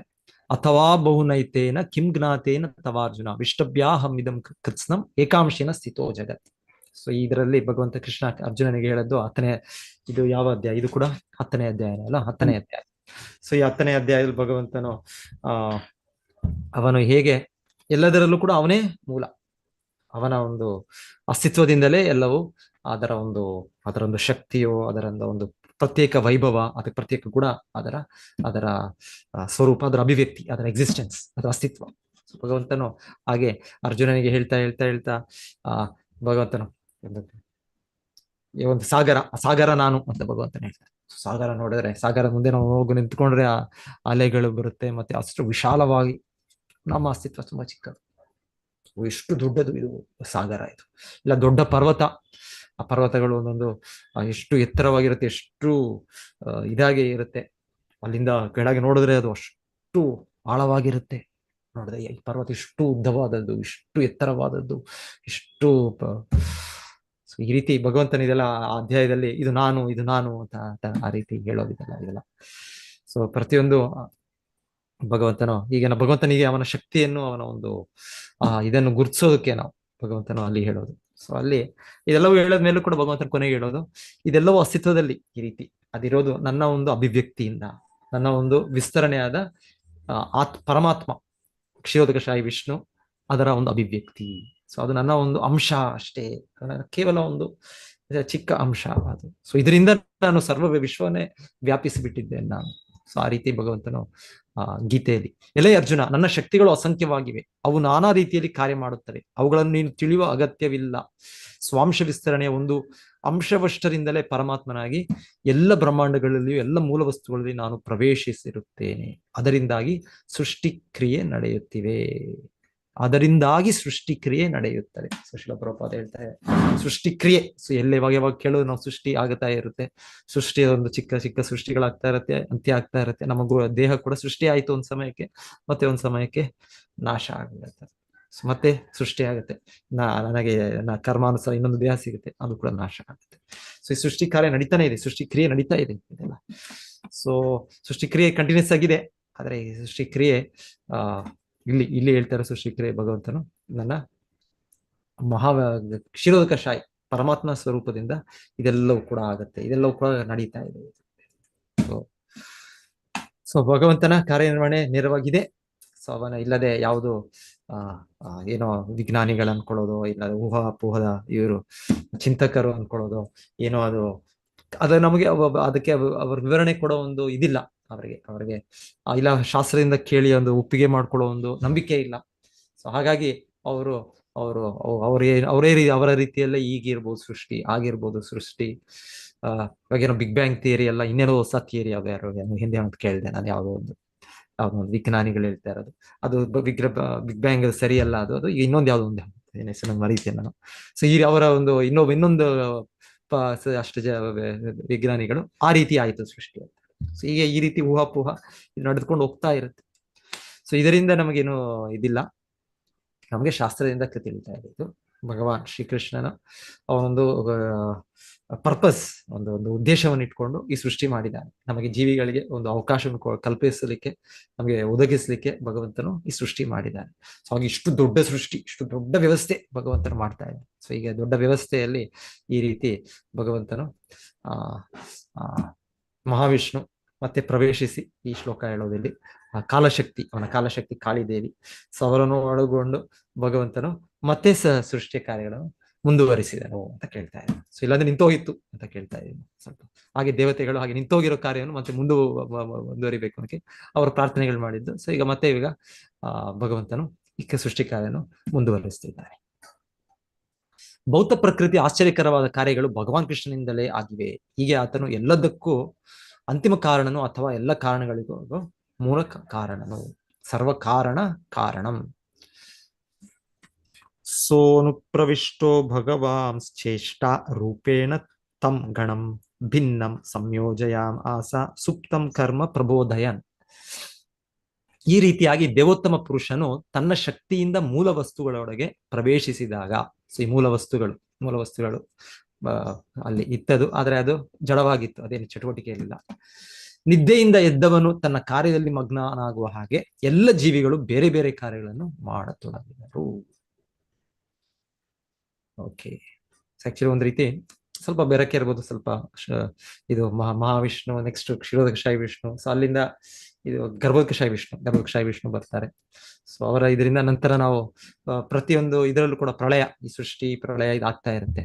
ಇದಾದ್ಮೇಲೆ ಇದು ನೆಕ್ಸ್ಟ್ ಸೃಷ್ಟಿ ಹೇಗೆ, ಸೊ ಈಗ ವಿಜ್ಞಾನಿಗಳು ಹೇಳ್ತಾರಲ್ಲ, ಹೀಗೆ ಆಗ್ತಾ ಇದ್ರೆ ಈ ಪ್ರಪಂಚ ನಡ್ಕೊಂಡು ಹೋಗ್ತಾ ಇದ್ರೆ ಎಲ್ಲ ನಾಶ ಆಗ್ಬಿಡುತ್ತೆ, ಇನ್ನು ಕೆಲವೇ ಶತಮಾನಗಳಷ್ಟೇ, ಇನ್ನು 50 ವರ್ಷ 100 ವರ್ಷ 200 ವರ್ಷ ಎಲ್ಲ ಫಿನಿಶ್, ಎಲ್ಲ ಏನು ಫಿನಿಶ್ ಆಗೋದಿಲ್ಲ, ಎಲ್ಲ ಇನ್ನ ಒಳ್ಳೇದೇ ಆಗುತ್ತೆ, ಚೆನ್ನಾಗೇ ಆಗುತ್ತೆ. ಸೊ ಇದು ನಮ್ಮ ಕೈಯಲ್ಲಿಲ್ಲ. ಸೊ ಹೇಳ್ತಾರೆ ಯಾವುದೋ ಒಂದು, ನಾನು ಇದು ಕೇಳ್ತಾ ಇದ್ದೆ, ಯಾವುದು ಚೆರ್ನೋಬಿಲ್, ಇವರು ಅಣು ಅಸ್ತ್ರ ಸೈಂಟಿಸ್ಟ್ ವಿಜ್ಞಾನಿಗಳು ಅದೇನೋ ಮಾಡಿದ್ದು, ಅದೊಂದು ದೊಡ್ಡ ಇದಾಯ್ತದು. ಅದಾಗಿ ಅವ್ರು ಮಾಡಿದ ಪ್ರಯೋಗಾಲಯನೋ ಇಲ್ಲಾಂದ್ರೆ ಇನ್ನೊಂದು ಬಾಂಬ್ ತಯಾರಿ ಮಾಡೋ ಇದ್ರಲ್ಲೋ ಅದರಲ್ಲೇ ಅದೆಲ್ಲ ಹೊರಗೆ ಬಂದ್ಬಿಡ್ತು. ಸೊ ಹಾಗೆ ಆಮೇಲೆ ಹೇಳ್ತಾರೆ ಎಷ್ಟೋ ಅದರ ಸುತ್ತು ಅದ್ರ ರೇಡಿಯೇಷನ್ ಅದೆಲ್ಲ ಇದಾಗಬಾರದು ಅಂತ ಒಂದು ಜನರನ್ನೆಲ್ಲ ಅಲ್ಲಿ ಯಾರು ಹೋಗ್ಬಾರ್ದಲ್ಲಿ, ಯಾಕಂದ್ರೆ ಹೋದ್ರೆ ಅಲ್ಲಿ ಕಾಯಿಲೆಗಳು ಬರುತ್ತೆ, ಇನ್ನೊಂದು ಬರುತ್ತೆ ಹಾಗೆ ಅಂತ ಅವರು ನಿಷೇಧ ಮಾಡ್ತಾರೆ. ಎಷ್ಟೋ 100 ಕಿಲೋಮೀಟರ್ ಎಷ್ಟೋ ಅವರು ಚೆರ್ನೋಬಿಲ್ ಡಿಸಾಸ್ಟರ್ 25-30 ವರ್ಷದಿಂದ ಆಗಿದ್ದಲ್ಲಿ, ಅಲ್ಲಿ ಉಕ್ರೇನ್ ಮತ್ತೆ ಅಲ್ಲಿ ಬಾರ್ಡರ್, ರಷ್ಯಾ ಬಾರ್ಡರ್ ಎಲ್ಲ ಹತ್ರ. ಸೊ ಹಾಗೆಲ್ಲ ಇದು ಮಾಡ್ಬಿಟ್ರಂತೆ. ಸೊ ಈಗ ಹೇಳ್ತಾರೆ, ಈಗ ಇತ್ತೀಚೆಗೆ ಹೋಗಿ ನೋಡ್ತಾ ಇದ್ದಾರಂತೆ, ಅಲ್ಲಿ ಈಗ ಬಹಳ ಚೆನ್ನಾಗಿ ಜೀವಿಗಳು, ಯಾರು ಮನುಷ್ಯರಿಲ್ಲ ಅಲ್ಲಿ, ಯಾಕಂದ್ರೆ ಮನುಷ್ಯರು ಭಯ ಪಡ್ಕೊಂಡು ಈ ತರ ನಾಶ ಆಗ್ಬಿಟ್ಟಿದೆ, ಈ ತರ ರೇಡಿಯೇಷನ್ ಆಗ್ಬಿಟ್ಟಿದೆ, ಅದೆಲ್ಲ ಓಡೋಗ್ಬಿಟ್ರಂತೆ. ಆದ್ರೆ ಈಗ ಅಲ್ಲಿ ಎಷ್ಟೆಷ್ಟು ಜೀವಿಗಳು, ಇಲ್ಲದೇ ಇರೋ ಜೀವಿಗಳು ಕೂಡ ಮತ್ತೆ ಅಲ್ಲಿ ವ್ಯಕ್ತವಾಗಿದ್ದಾರೆ. ಒಂದೊಂದು ಆಯ್ತು, ಅದೆಲ್ಲ ಎಕ್ಸ್ಟಿಂಕ್ಷನ್ ಆಗೋಯ್ತು, ಮನುಷ್ಯರು ಎಲ್ಲರನ್ನು ಎಲ್ಲ ಬಡ ಪ್ರಾಣಿಗಳನ್ನು ಕೊಂದು ಅದನ್ನೆಲ್ಲ ಅಲ್ಲಿಂದ ಸಾಯಿಸ್ಬಿಟ್ರು ಅನ್ಕೊಂಡ್ರು, ಅವು ಕೂಡ ಈಗ ಬಂದಿವೆ ಅಂತೆ. ಮತ್ತೆ ಇನ್ನ ಕೆಲವು ಬಹಳ ಸಮೃದ್ಧಿಯಾಗಿ ಬೆಳೆದಿರುತ್ತೆ ಎಲ್ಲ ಸಸಿಗಳು, ಇನ್ನೊಂದು ಪ್ರಾಣಿಗಳು, ಇದು ಎಲ್ಲ. ಮನುಷ್ಯನೇ ಆಕ್ಚುಲಿ ಈ ಭಗವಂತನ ಮಾಡಿರುವಂತ ಪ್ರಕೃತಿಯ ಸಮತೋಲನ ಏನೋ ಆಚೆ ಈಚೆ ನಾವಿಲ್ಲ ಅಂದ್ರೆ ಎಲ್ಲವೂ ಇನ್ನ ಚೆನ್ನಾಗಿ ನಡೆಯುತ್ತೆ. ಸೊ ಎನಿವೆ, ಸೊ ಆತರ ನಮಗೆ ಅನ್ಸುತ್ತೆ, ಈ ತರ ನಾವೇನೋ ಕೆಲವೇ ಶತಮಾನಗಳಲ್ಲಿ ಕೆಲವೇ ಇದರಲ್ಲಿ ನಾಶ ಮಾಡ್ಬಿಡ್ತೀವಿ. ಇಲ್ಲ, ಮುಂದುವರ್ಸ್ಕೊಂಡು ಹೋಗುತ್ತೆ ಸೃಷ್ಟಿ, ಪ್ರಕೃತಿ ಮುಂದುವರೆದು ಹೋಗುತ್ತೆ, ಇನ್ನ ಚೆನ್ನಾಗೇ ಆಗುತ್ತೆ, ಯಾವುದು ಇದಾಗೋದಿಲ್ಲ. ಸೊ ಎನಿವೆ, ಇಲ್ಲಿ ಹೇಳ್ತಾ ಇರೋದಿಲ್ಲ ಇಲ್ಲಿ. ಸೊ ಆ ರೀತಿಯಲ್ಲಿ ನಮಗೆ ಅನ್ಸುತ್ತೆ ಎಲ್ಲವೂ ನಾಶ ಆಗೋಯ್ತೆ. ಸೊ ಹೌದು, ನಾಶ ಅನ್ನೋದಿದೆ, ಪ್ರಳಯ ಅನ್ನೋದಿದೆ. ಪ್ರತಿಯೊಂದು ಮನ್ವಂತರ ಸಮಯದಲ್ಲಿ ಪ್ರಳಯ, ಇಲ್ಲ ಕಲಿಯುಗದ ಅಂತ್ಯದಲ್ಲಿ ಒಂದೊಂದ್ಸಲ ಹೇಳ್ತಾರೆ, ಅದ್ರ ನಿಜವಾದ ಇದು ಅಂತ್ಯ ಆಗೋದಿಲ್ಲ. ಮತ್ತೆ ಭಗವಂತನು ಕಲ್ಕಿ ರೂಪದಲ್ಲಿ ಬಂದು ಅವನು ಮತ್ತೆ ಸತ್ಯಯುಗವನ್ನು ಸ್ಟಾರ್ಟ್ ಮಾಡ್ತಾನೆ. ಆದ್ರೆ 71 ಒಂದು ಚಕ್ರಗಳಾದ್ಮೇಲೆ ಮನುವಿನ ಸಮಯ ಕೊನೆ ಆಗುವಾಗ ಅವಾಗ ನಿಜವಾಗ್ಲೂ ಈ ಕೆಳಲೋಕಗಳು, ಭೂಮಿಯು ಸೇರಿದಂತೆ ಎಲ್ಲವೂ ಕೂಡ ಪ್ರಳಯ, ಸಂಪೂರ್ಣ ಪ್ರಳಯನೇ ಅಂದ್ರೆ. ಆದ್ರೆ ಉನ್ನತ ಲೋಕಗಳಿವೆ, ಅದರ ನಾಶ ಆಗ್ಲಿಲ್ಲ. ಆ ದೇವತೆಗಳು ಇದ್ದಾರ. ಆ ದೇವತೆಗಳಂದ್ರೆ ಆ ಮೇಲಿನ ಇದರಲ್ಲಿ ಹೇಳ್ತಾರೆ. ಸೊ ಅವರಿದ್ದಾರೆ ಅವ್ರ ಮೇಲೆ. ಇಲ್ಲಾಂದ್ರೆ ಎಷ್ಟೋ ಇವರು ಕೂಡ ಅವ್ರದೆಲ್ಲ ನಾಶ ಆಗುತ್ತದೆ. ಆದರೆ ಋಷಿ ಲೋಕ, ತಪೋಲೋಕ ಅದೆಲ್ಲ ಇರುತ್ತವೆ, ಬ್ರಹ್ಮಲೋಕ ಇದೆ. ಸೊ ನಂತರ ಅವರೆಲ್ಲವೂ ಬ್ರಹ್ಮ ದಿವಸವರೆಗೂ ಇರ್ತಾರೆ, ಹಾಗಿರ್ತಾರೆ. ಮತ್ತೆ ಅವಾಗೊಂದು ಪ್ರಳಯ. ಸೊ ಈ ರೀತಿ ಪ್ರಳಯಗಳಾಗ್ತಾ ಇರ್ತವೆ. ಮತ್ತೆ ನಾವು ಕೂಡ ಜೀವಿಗಳು ಹಾಗೆ ಕೆಲವೊಮ್ಮೆ ಜಾಗೃತರಾಗಿರ್ತೇವೆ, ಕೆಲವೊಮ್ಮೆ ಜಾಗೃತರಿರೋದಿಲ್ಲ. ಸೊ ಇಲ್ಲಿ ಹೇಳ್ತಾ ಇರೋದು, ಇಲ್ಲಿ ನಾವು ಜಾಗೃತರಾಗೋದು ಕೂಡ ಭಗವಂತನ ಕೃಪೆಯಿಂದ ಜಾಗೃತ. ಪ್ರತಿಯೊಂದು ದಿವಸ ನಾವು ಬೆಳಿಗ್ಗೆ ನಮಗೆ ಜಾಗೃತರಾಗ್ತೇವೆ ಅಂದ್ರೆ ಇದು ಕೃಷ್ಣ ಕೃಪೆಯಿಂದ ಜಾಗೃತ. ಒಂದ್ ದಿವಸ ನಾವು ಜಾಗ್ರತೆ ಆಗ್ಲಿಲ್ಲ ಅಂದ್ರೆ ಆಯ್ತು, ನಾವು ನಾವು ದೇಹವನ್ನು ಬಿಟ್ಟು ನಾವು ಹೋದ್ವಿ. ನಾವು ಈ ದೇಹದಲ್ಲಿ ಇದ್ರೂ ನಾವು ಅದು ಜಾಗೃತವಾಗ್ಬೇಕು ಅಂದ್ರೆ, ಎಚ್ಚರವಾಗ್ಬೇಕು ಅಂದ್ರೆ ಕೃಷ್ಣನು ಪರಮಾತ್ಮನಾಗಿ ಅವನ ಇದು ಬೇಕು ನಮ್ಗೆ. ಸೊ ಈಗ ಕೆಲವು ಈಗ ಭಾವಾರ್ಥದಲ್ಲಿ ಶಿಲ ಪ್ರಪದರದ ವಿವರಣೆ ಕೂಡ ಕೊಡ್ತಾರೆ. ಸೊ ಇಲ್ಲಿ ಹೇಳ್ತಾ ಇರೋದು ಮುಖ್ಯವಾಗಿ ಹೀಗೆ ನಾವು ನಿದ್ದೆಯಿಂದ ಹೇಳೋದು, ಇದು ಭಗವಂತನ ಕೃಪೆಯಿಂದ ಹೇಳೋದು, ಅವನ ಶಕ್ತಿಯಿಂದ ನಾವು ಹೇಳೋದು. ಸೊ ಅದೇ ರೀತಿಯಲ್ಲಿ ಜೀವಿಗಳು ಕೂಡ ಈ ಸಂಪೂರ್ಣ ಬೇರೆ ಬೇರೆ ದೇಹಗಳನ್ನು ಹೊಂದಿ ಮತ್ತೆ ಅವರ ನವಜೀವನ ಈ ಭೌತಿಕ ಜಗತ್ತಿನಲ್ಲಿ. ನಮ್ಮ ಇಚ್ಛೆಗಳು ಅಸಂಖ್ಯಾತ ಇಚ್ಛೆಗಳಿದೆ, ನಮ್ಮ ತರ ಇಚ್ಛೆಗಳಿದೆ ಎಲ್ಲ. ಯಾವುದು ತುಂಬಾ ದೊಡ್ಡ ಪಟ್ಟಿ ಇದೆ ನಮಗೆ. ಸೊ ಭಗವಂತನ ಕೃಷ್ಣ ಅವಕಾಶ ಕೊಟ್ರೆ ಅದು ಅವಕಾಶ ಕೊಡ್ತಾನೆ. ಈ ಒಂದು ಜನ್ಮದಲ್ಲ, ಅದು ಭಗವಂತನು ನೂರಾರು ಸಾವಿರಾರು ಜನ್ಮಗಳು, ನೂರಾರು ಸಾವಿರಾರು ವರ್ಷಗಳಲ್ಲಿ ಆ ಎಲ್ಲ ಇಚ್ಛೆಗಳನ್ನ ಪೂರೈಕೆ ಮಾಡೋದಕ್ಕೆ ಭಗವಂತನ ಫುಲ್ ಪಟ್ಟಿ ಒಂದು ಬಿಡದೆ ಅವನು ನೆನಪಿದೆ ಭಗವಂತನಿಗೆ ನೋಟ್ಸ್ ಮಾಡ್ಕೊಳ್ಳೋದು ಬೇಡ ಭಗವಂತನಿಗೆ. ಸೊ ಆದ್ರೆ ಎಲ್ಲವೂ ಕೂಡ ಪರಮಾತ್ಮನಾಗಿ ಅವನ ಇದೆ. ಸೊ ಭಗವಂತನ ಅದು ಅವಕಾಶ ಕೊಡ್ತಾನೆ. ಸೊ ಇಲ್ಲಿ ಹೇಳೋದು, ಇಲ್ಲಿ ಆ ರೀತಿ ಭಗವಂತನ ಕೃಷ್ಣನ ವಿಸ್ತರಣೆ ಹಾಗೆ. ಸೊ ಅವರ ಒಂದು ನಂತರ ಜೀವಿಗಳು ಎಚ್ಚರಗೊಳ್ತಾರೆ. ಪ್ರಭುಪಾದರ ಇದು ಡೀಟೇಲ್ ಎಕ್ಸ್ಪ್ಲನೇಷನ್ ಇದೆ. ಸೊ ಕೆಲವು ಮಾತ್ರ ಓದ್ತೇನೆ ನಾನು ಭಾವಾರ್ಥದಲ್ಲಿ.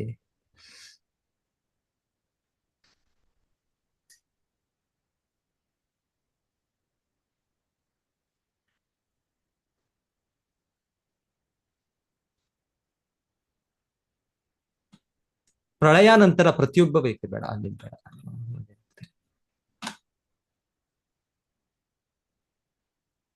ಭೌತಿಕ ಜಗತ್ತಿನಲ್ಲಿರುವ ವ್ಯಕ್ತಿಗತ ಆತ್ಮರು ತಮ್ಮ ಪೂರ್ವ ಜನ್ಮದಲ್ಲಿ ಪೂರ್ಣಗೊಳ್ಳದ ಆಸೆಗಳನ್ನು ನೆರವೇರಿಸಿಕೊಳ್ಳಲು ಬಗೆಯ ಕಾರ್ಯಗಳಲ್ಲಿ ತೊಡಗಿರುತ್ತಾರೆ. ದೇಹತ್ಯಾಗವಾದಾಗ ವ್ಯಕ್ತಿಗತ ಆತ್ಮನು ಹಿಂದಿನದೆಲ್ಲವನ್ನು ಮರೆತು ಬಿಡುವನು.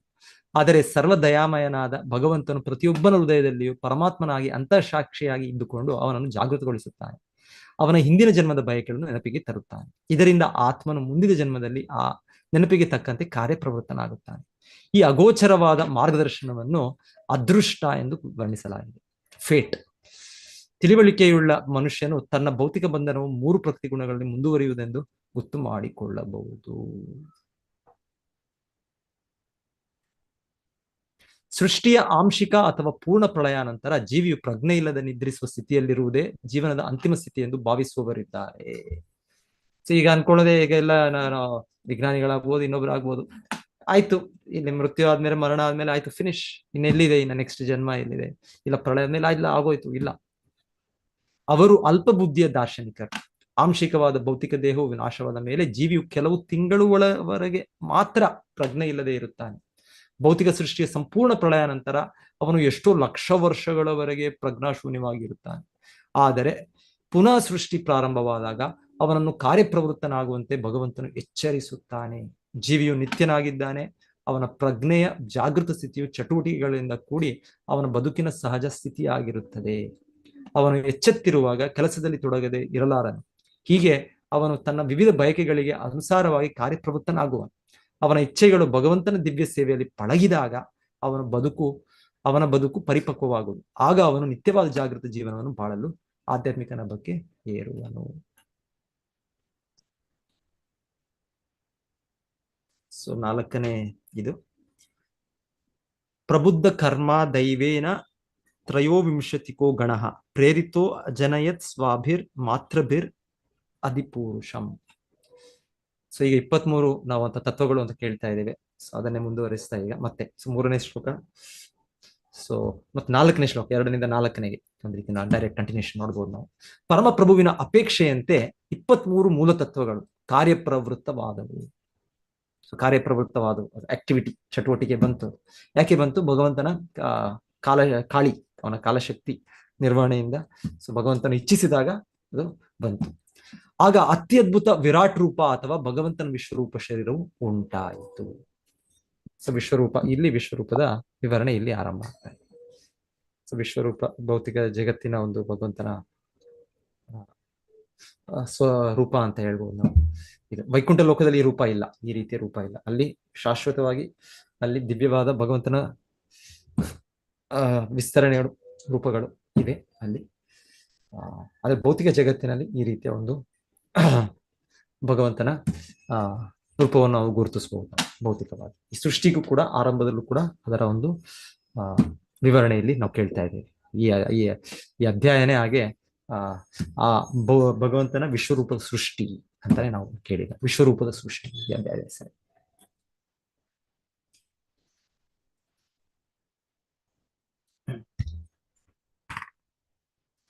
ಸೊ ಪ್ರಭುಪಾದರು ಈ ವಿಶ್ವರೂಪ ಅಂತ ಇದಕ್ಕೆ ಹೇಳೋದಿದೆ. ಬೇರೆ ಬೇರೆ ಪಾಪ ಇದಕ್ಕೆ ಸೇರಿದ ನಿರಾಕಾರವಾದಿಗಳು ಕೂಡ ಅದನ್ನು ಬಹಳ ಬಹಳ ಮೆಚ್ಚಿದ್ದಾರೆ. ಅವರು ಅದೇ ತುಂಬಾ ಅದಕ್ಕೆ ಇದು ಮಹತ್ವವನ್ನು ಕೊಡ್ತಾರೆ. ಸೊ ಆದರೆ ಅದು ಭಗವಂತನ ವಿಸ್ತರಣೆ, ಭಗವಂತನ ಶ್ರೀಕೃಷ್ಣನು ಸಾಕಾರ ಮೂರ್ತಿಯಾದ ಭಗವಂತ ಶ್ರೀಕೃಷ್ಣನು ಅವನ ಒಂದು ಅಭಿವ್ಯಕ್ತಿ ಅದು ಆ ರೀತಿ ಶಿಲಾ ಪ್ರಭುಪಾದರಲ್ಲಿ ವಿವರಣೆ ಕೊಡ್ತಾ ಇದ್ದಾರೆ. ಒಂದು ಸೆಂಟೆನ್ಸ್ ಇದೆ, ಬಹಳ ಚೆನ್ನಾಗಿದೆ ಇಲ್ಲಿ. ಓಕೆ,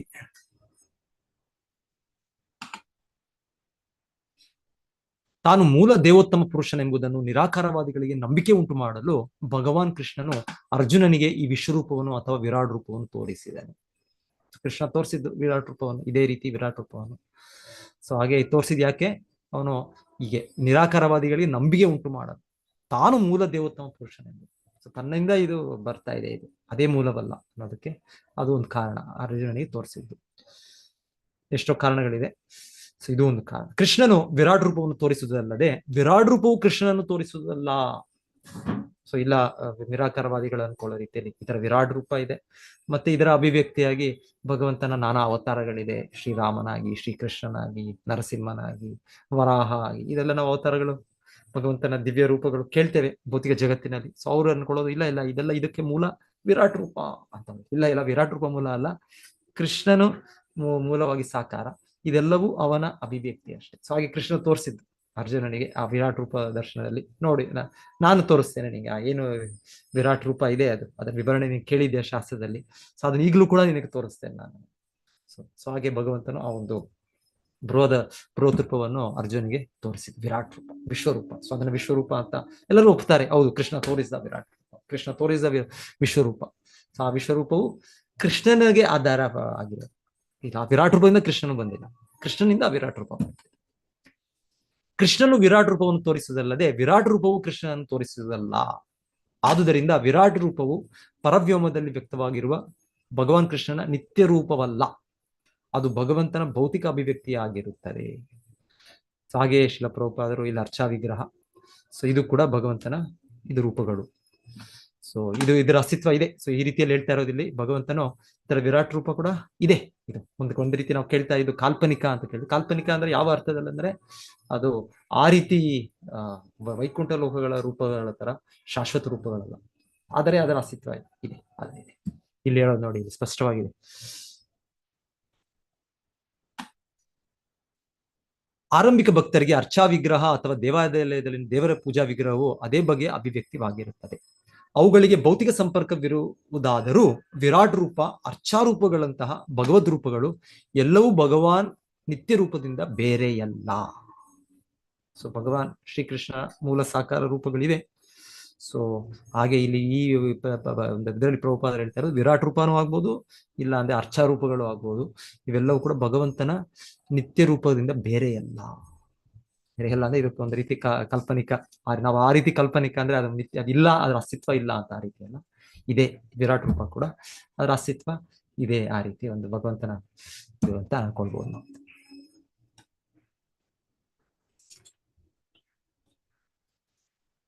ಪರೇಣ ವಿಶತಾ ಸ್ವಸ್ಮಿನ್ ಮಾತ್ರಯ ವಿಶ್ವಸೃಗ್ಗಣ ಚುಕ್ಷೋ ಭಾನ್ಯೋನ್ಯಂ ಆಸಾದ್ಯ ಯಸ್ಮಿನ್ ಲೋಕಶ್ಚರಾಚರಾಹ. ಯಸ್ಮಿನ್ ಲೋಕಾಶ್ಚರಾಚರ. ಭಗವಂತನು ಸ್ವ ಅಂಶ ವಿಸ್ತೃತ ರೂಪದಲ್ಲಿ ವಿಶ್ವ ಸೃಷ್ಟಿಯ ಮೂಲಾಂಶಗಳಲ್ಲಿ ಪ್ರವೇಶಿಸಿದಾಗ ಅವು ಅದ್ಭುತ ರೂಪದಲ್ಲಿ ಪರಿವರ್ತನೆಗೊಂಡವು. ಅದ್ಭುತ ರೂಪದಲ್ಲಿ ಪರಿವರ್ತನೆಗೊಂಡವು ಯಾವಾಗ ಭಗವಂತನು ಪ್ರವೇಶಿಸಿದಾಗ. ಅದರಲ್ಲಿ ಎಲ್ಲ ಗ್ರಹವ್ಯೂಹಗಳು, ಎಲ್ಲ ಚರಾಚರ ಸೃಷ್ಟಿಗಳು ನೆಲೆಸಿರುತ್ತವೆ. ಸೊ ಇದು ವಿಶ್ವರೂಪದ ಇವಾಗ ವಿವರಣೆ ಶುರು ಆಗುತ್ತೆ. ಈಗ ಭಗವಂತನ ಎಲ್ಲ ಮೂಲಾಂಶಗಳಿರೋ ಹಾಗೆ, ಎಲ್ಲ ಜೀವಿಗಳು ಇರೋ ಹಾಗೆ, ಎಲ್ಲ ಲೋಕಗಳು ಇರೋದು, ಭೌತಿಕ ಜಗತ್ತಿನ ಲೋಕಗಳು ನಮ್ಮ ಬ್ರಹ್ಮಾಂಡದಲ್ಲಿ. ಸೊ ಅದರ ಎಲ್ಲ ಬರೋ ತರ ಅಂತ ಹೇಳ್ತಾರೆ.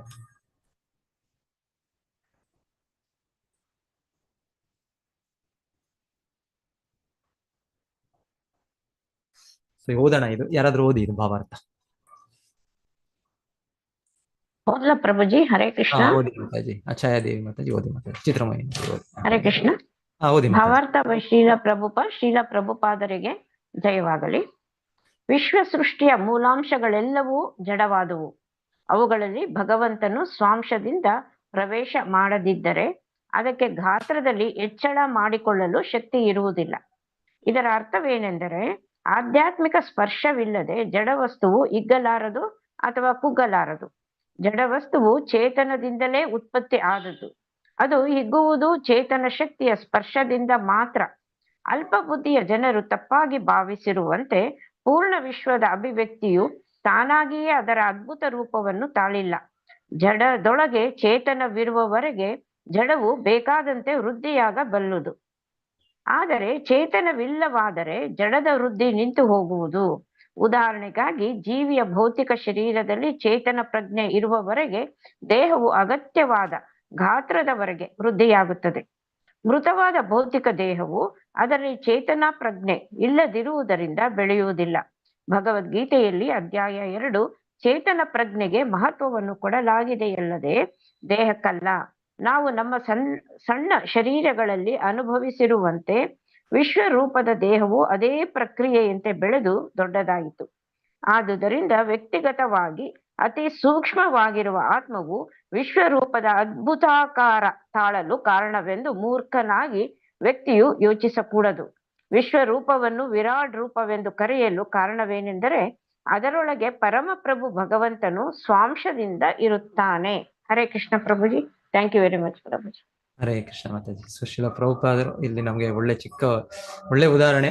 ನಾವು ನೋಡಿದಾಗೆ ನಮ್ಮ ದೇಹ ಬದಲಾವಣೆ ಆಗ್ತಾ ಇದೆ, ನಮ್ಮ ಸುತ್ತು ಎಷ್ಟೋ ಜೀವಿಗಳು ಹುಟ್ಟುತ್ತಾ ಇದ್ದಾರೆ. ಸೊ ಅವ್ರಿದ್ದಾರೆ ಅಂದ್ರೆ ಯಾಕೆ ಅಂದ್ರೆ ಅಲ್ಲಿ ಚೇತನಾತ್ಮ ಇದೆ. ಚೇತನಾತ್ಮ ಇಲ್ಲದೆ ಅದು ಹಿಗ್ಗಲಾರದು. ಹೆಚ್ಚಳ, ಅದಕ್ಕೆ ಗಾತ್ರದಲ್ಲಿ ಹೆಚ್ಚಳ ಮಾಡಿಕೊಳ್ಳೋದು ಶಕ್ತಿ ಇರುವುದಿಲ್ಲ. ಗ್ರೋತ್, ಬೆಳವಣಿಗೆ ಆಗಬೇಕು ಅಂದ್ರೆ ಇಲ್ಲಿ ಇದಿರ್ಬೇಕು. ಒಂದು ಮಗು ಒಂದೊಂದ್ಸಲ ತಾಯಿಯ ಗರ್ಭದಲ್ಲೇ ಅದು ಅದರ ಅಂತ್ಯ ಆಗುತ್ತೆ. ಸೊ ಮತ್ತೆ ಬೆಳವಣಿಗೆ ಇಲ್ಲ ಆಗತ್ತೆ. ಸೊ ಎಷ್ಟೇ ಮಾಡಿದ್ರು ಇಲ್ಲ ತುಂಬಾ ಬೇಗ ಬೆಳವಣಿಗೆ ಆಗುತ್ತೆ. ಚಿಕ್ಕ ಮಗು ತಾಯಿಯ ಗರ್ಭದಲ್ಲಿ ನಾವು ಎಷ್ಟು ಚಿಕ್ಕ ಇದಾಗಿ ವೀರ್ಯದಿಂದ ಪ್ರವೇಶಗೊಳ್ಳೋದು, ಮತ್ತೆ ತಾಯಿಯ ಗರ್ಭದಲ್ಲಿ ಅದು ಎಷ್ಟು 3-4 ಕಿಲೋಗಳಾಗ್ಬಿಡ್ತವೆ 8-9 ತಿಂಗಳು. ಸೊ ಹೇಳ್ತಾ ಯಾವುದೋ ಒಂದು ವೇಲ್ ಹೇಳ್ತಾ ಇದ್ರು ಇಲ್ಲಿ. ಅದು ಇದರಲ್ಲಿ ಇರೋದಂತೆ ಅದು ಆ ವೇಲ್. ವೇಲ್ ಅಂದ್ರೆ ದೊಡ್ಡ ಪ್ರಾಣಿ. ಇನ್ನ ವೇಲ್ಗಿಂತ ದೊಡ್ಡ ಪ್ರಾಣಿಗಳಿವೆ. ತಿಮಿಂಗಲ ಇನ್ನ ವೇಲ್ಗಳು ತಿನ್ನೋ ಇದು ಇದೆ. ಸೊ ಎನಿವೆ, ಸೊ ಅದರಲ್ಲಿ ಅವ್ರು ಹೇಳೋದು ಅದು 1-1.5 ವರ್ಷದಲ್ಲೂ ಆ ಚಿಕ್ಕ ಮಗು ತಾಯಿ ಗರ್ಭದಲ್ಲಿ 1,000 kg ಆಗುತ್ತೆ. 1,000.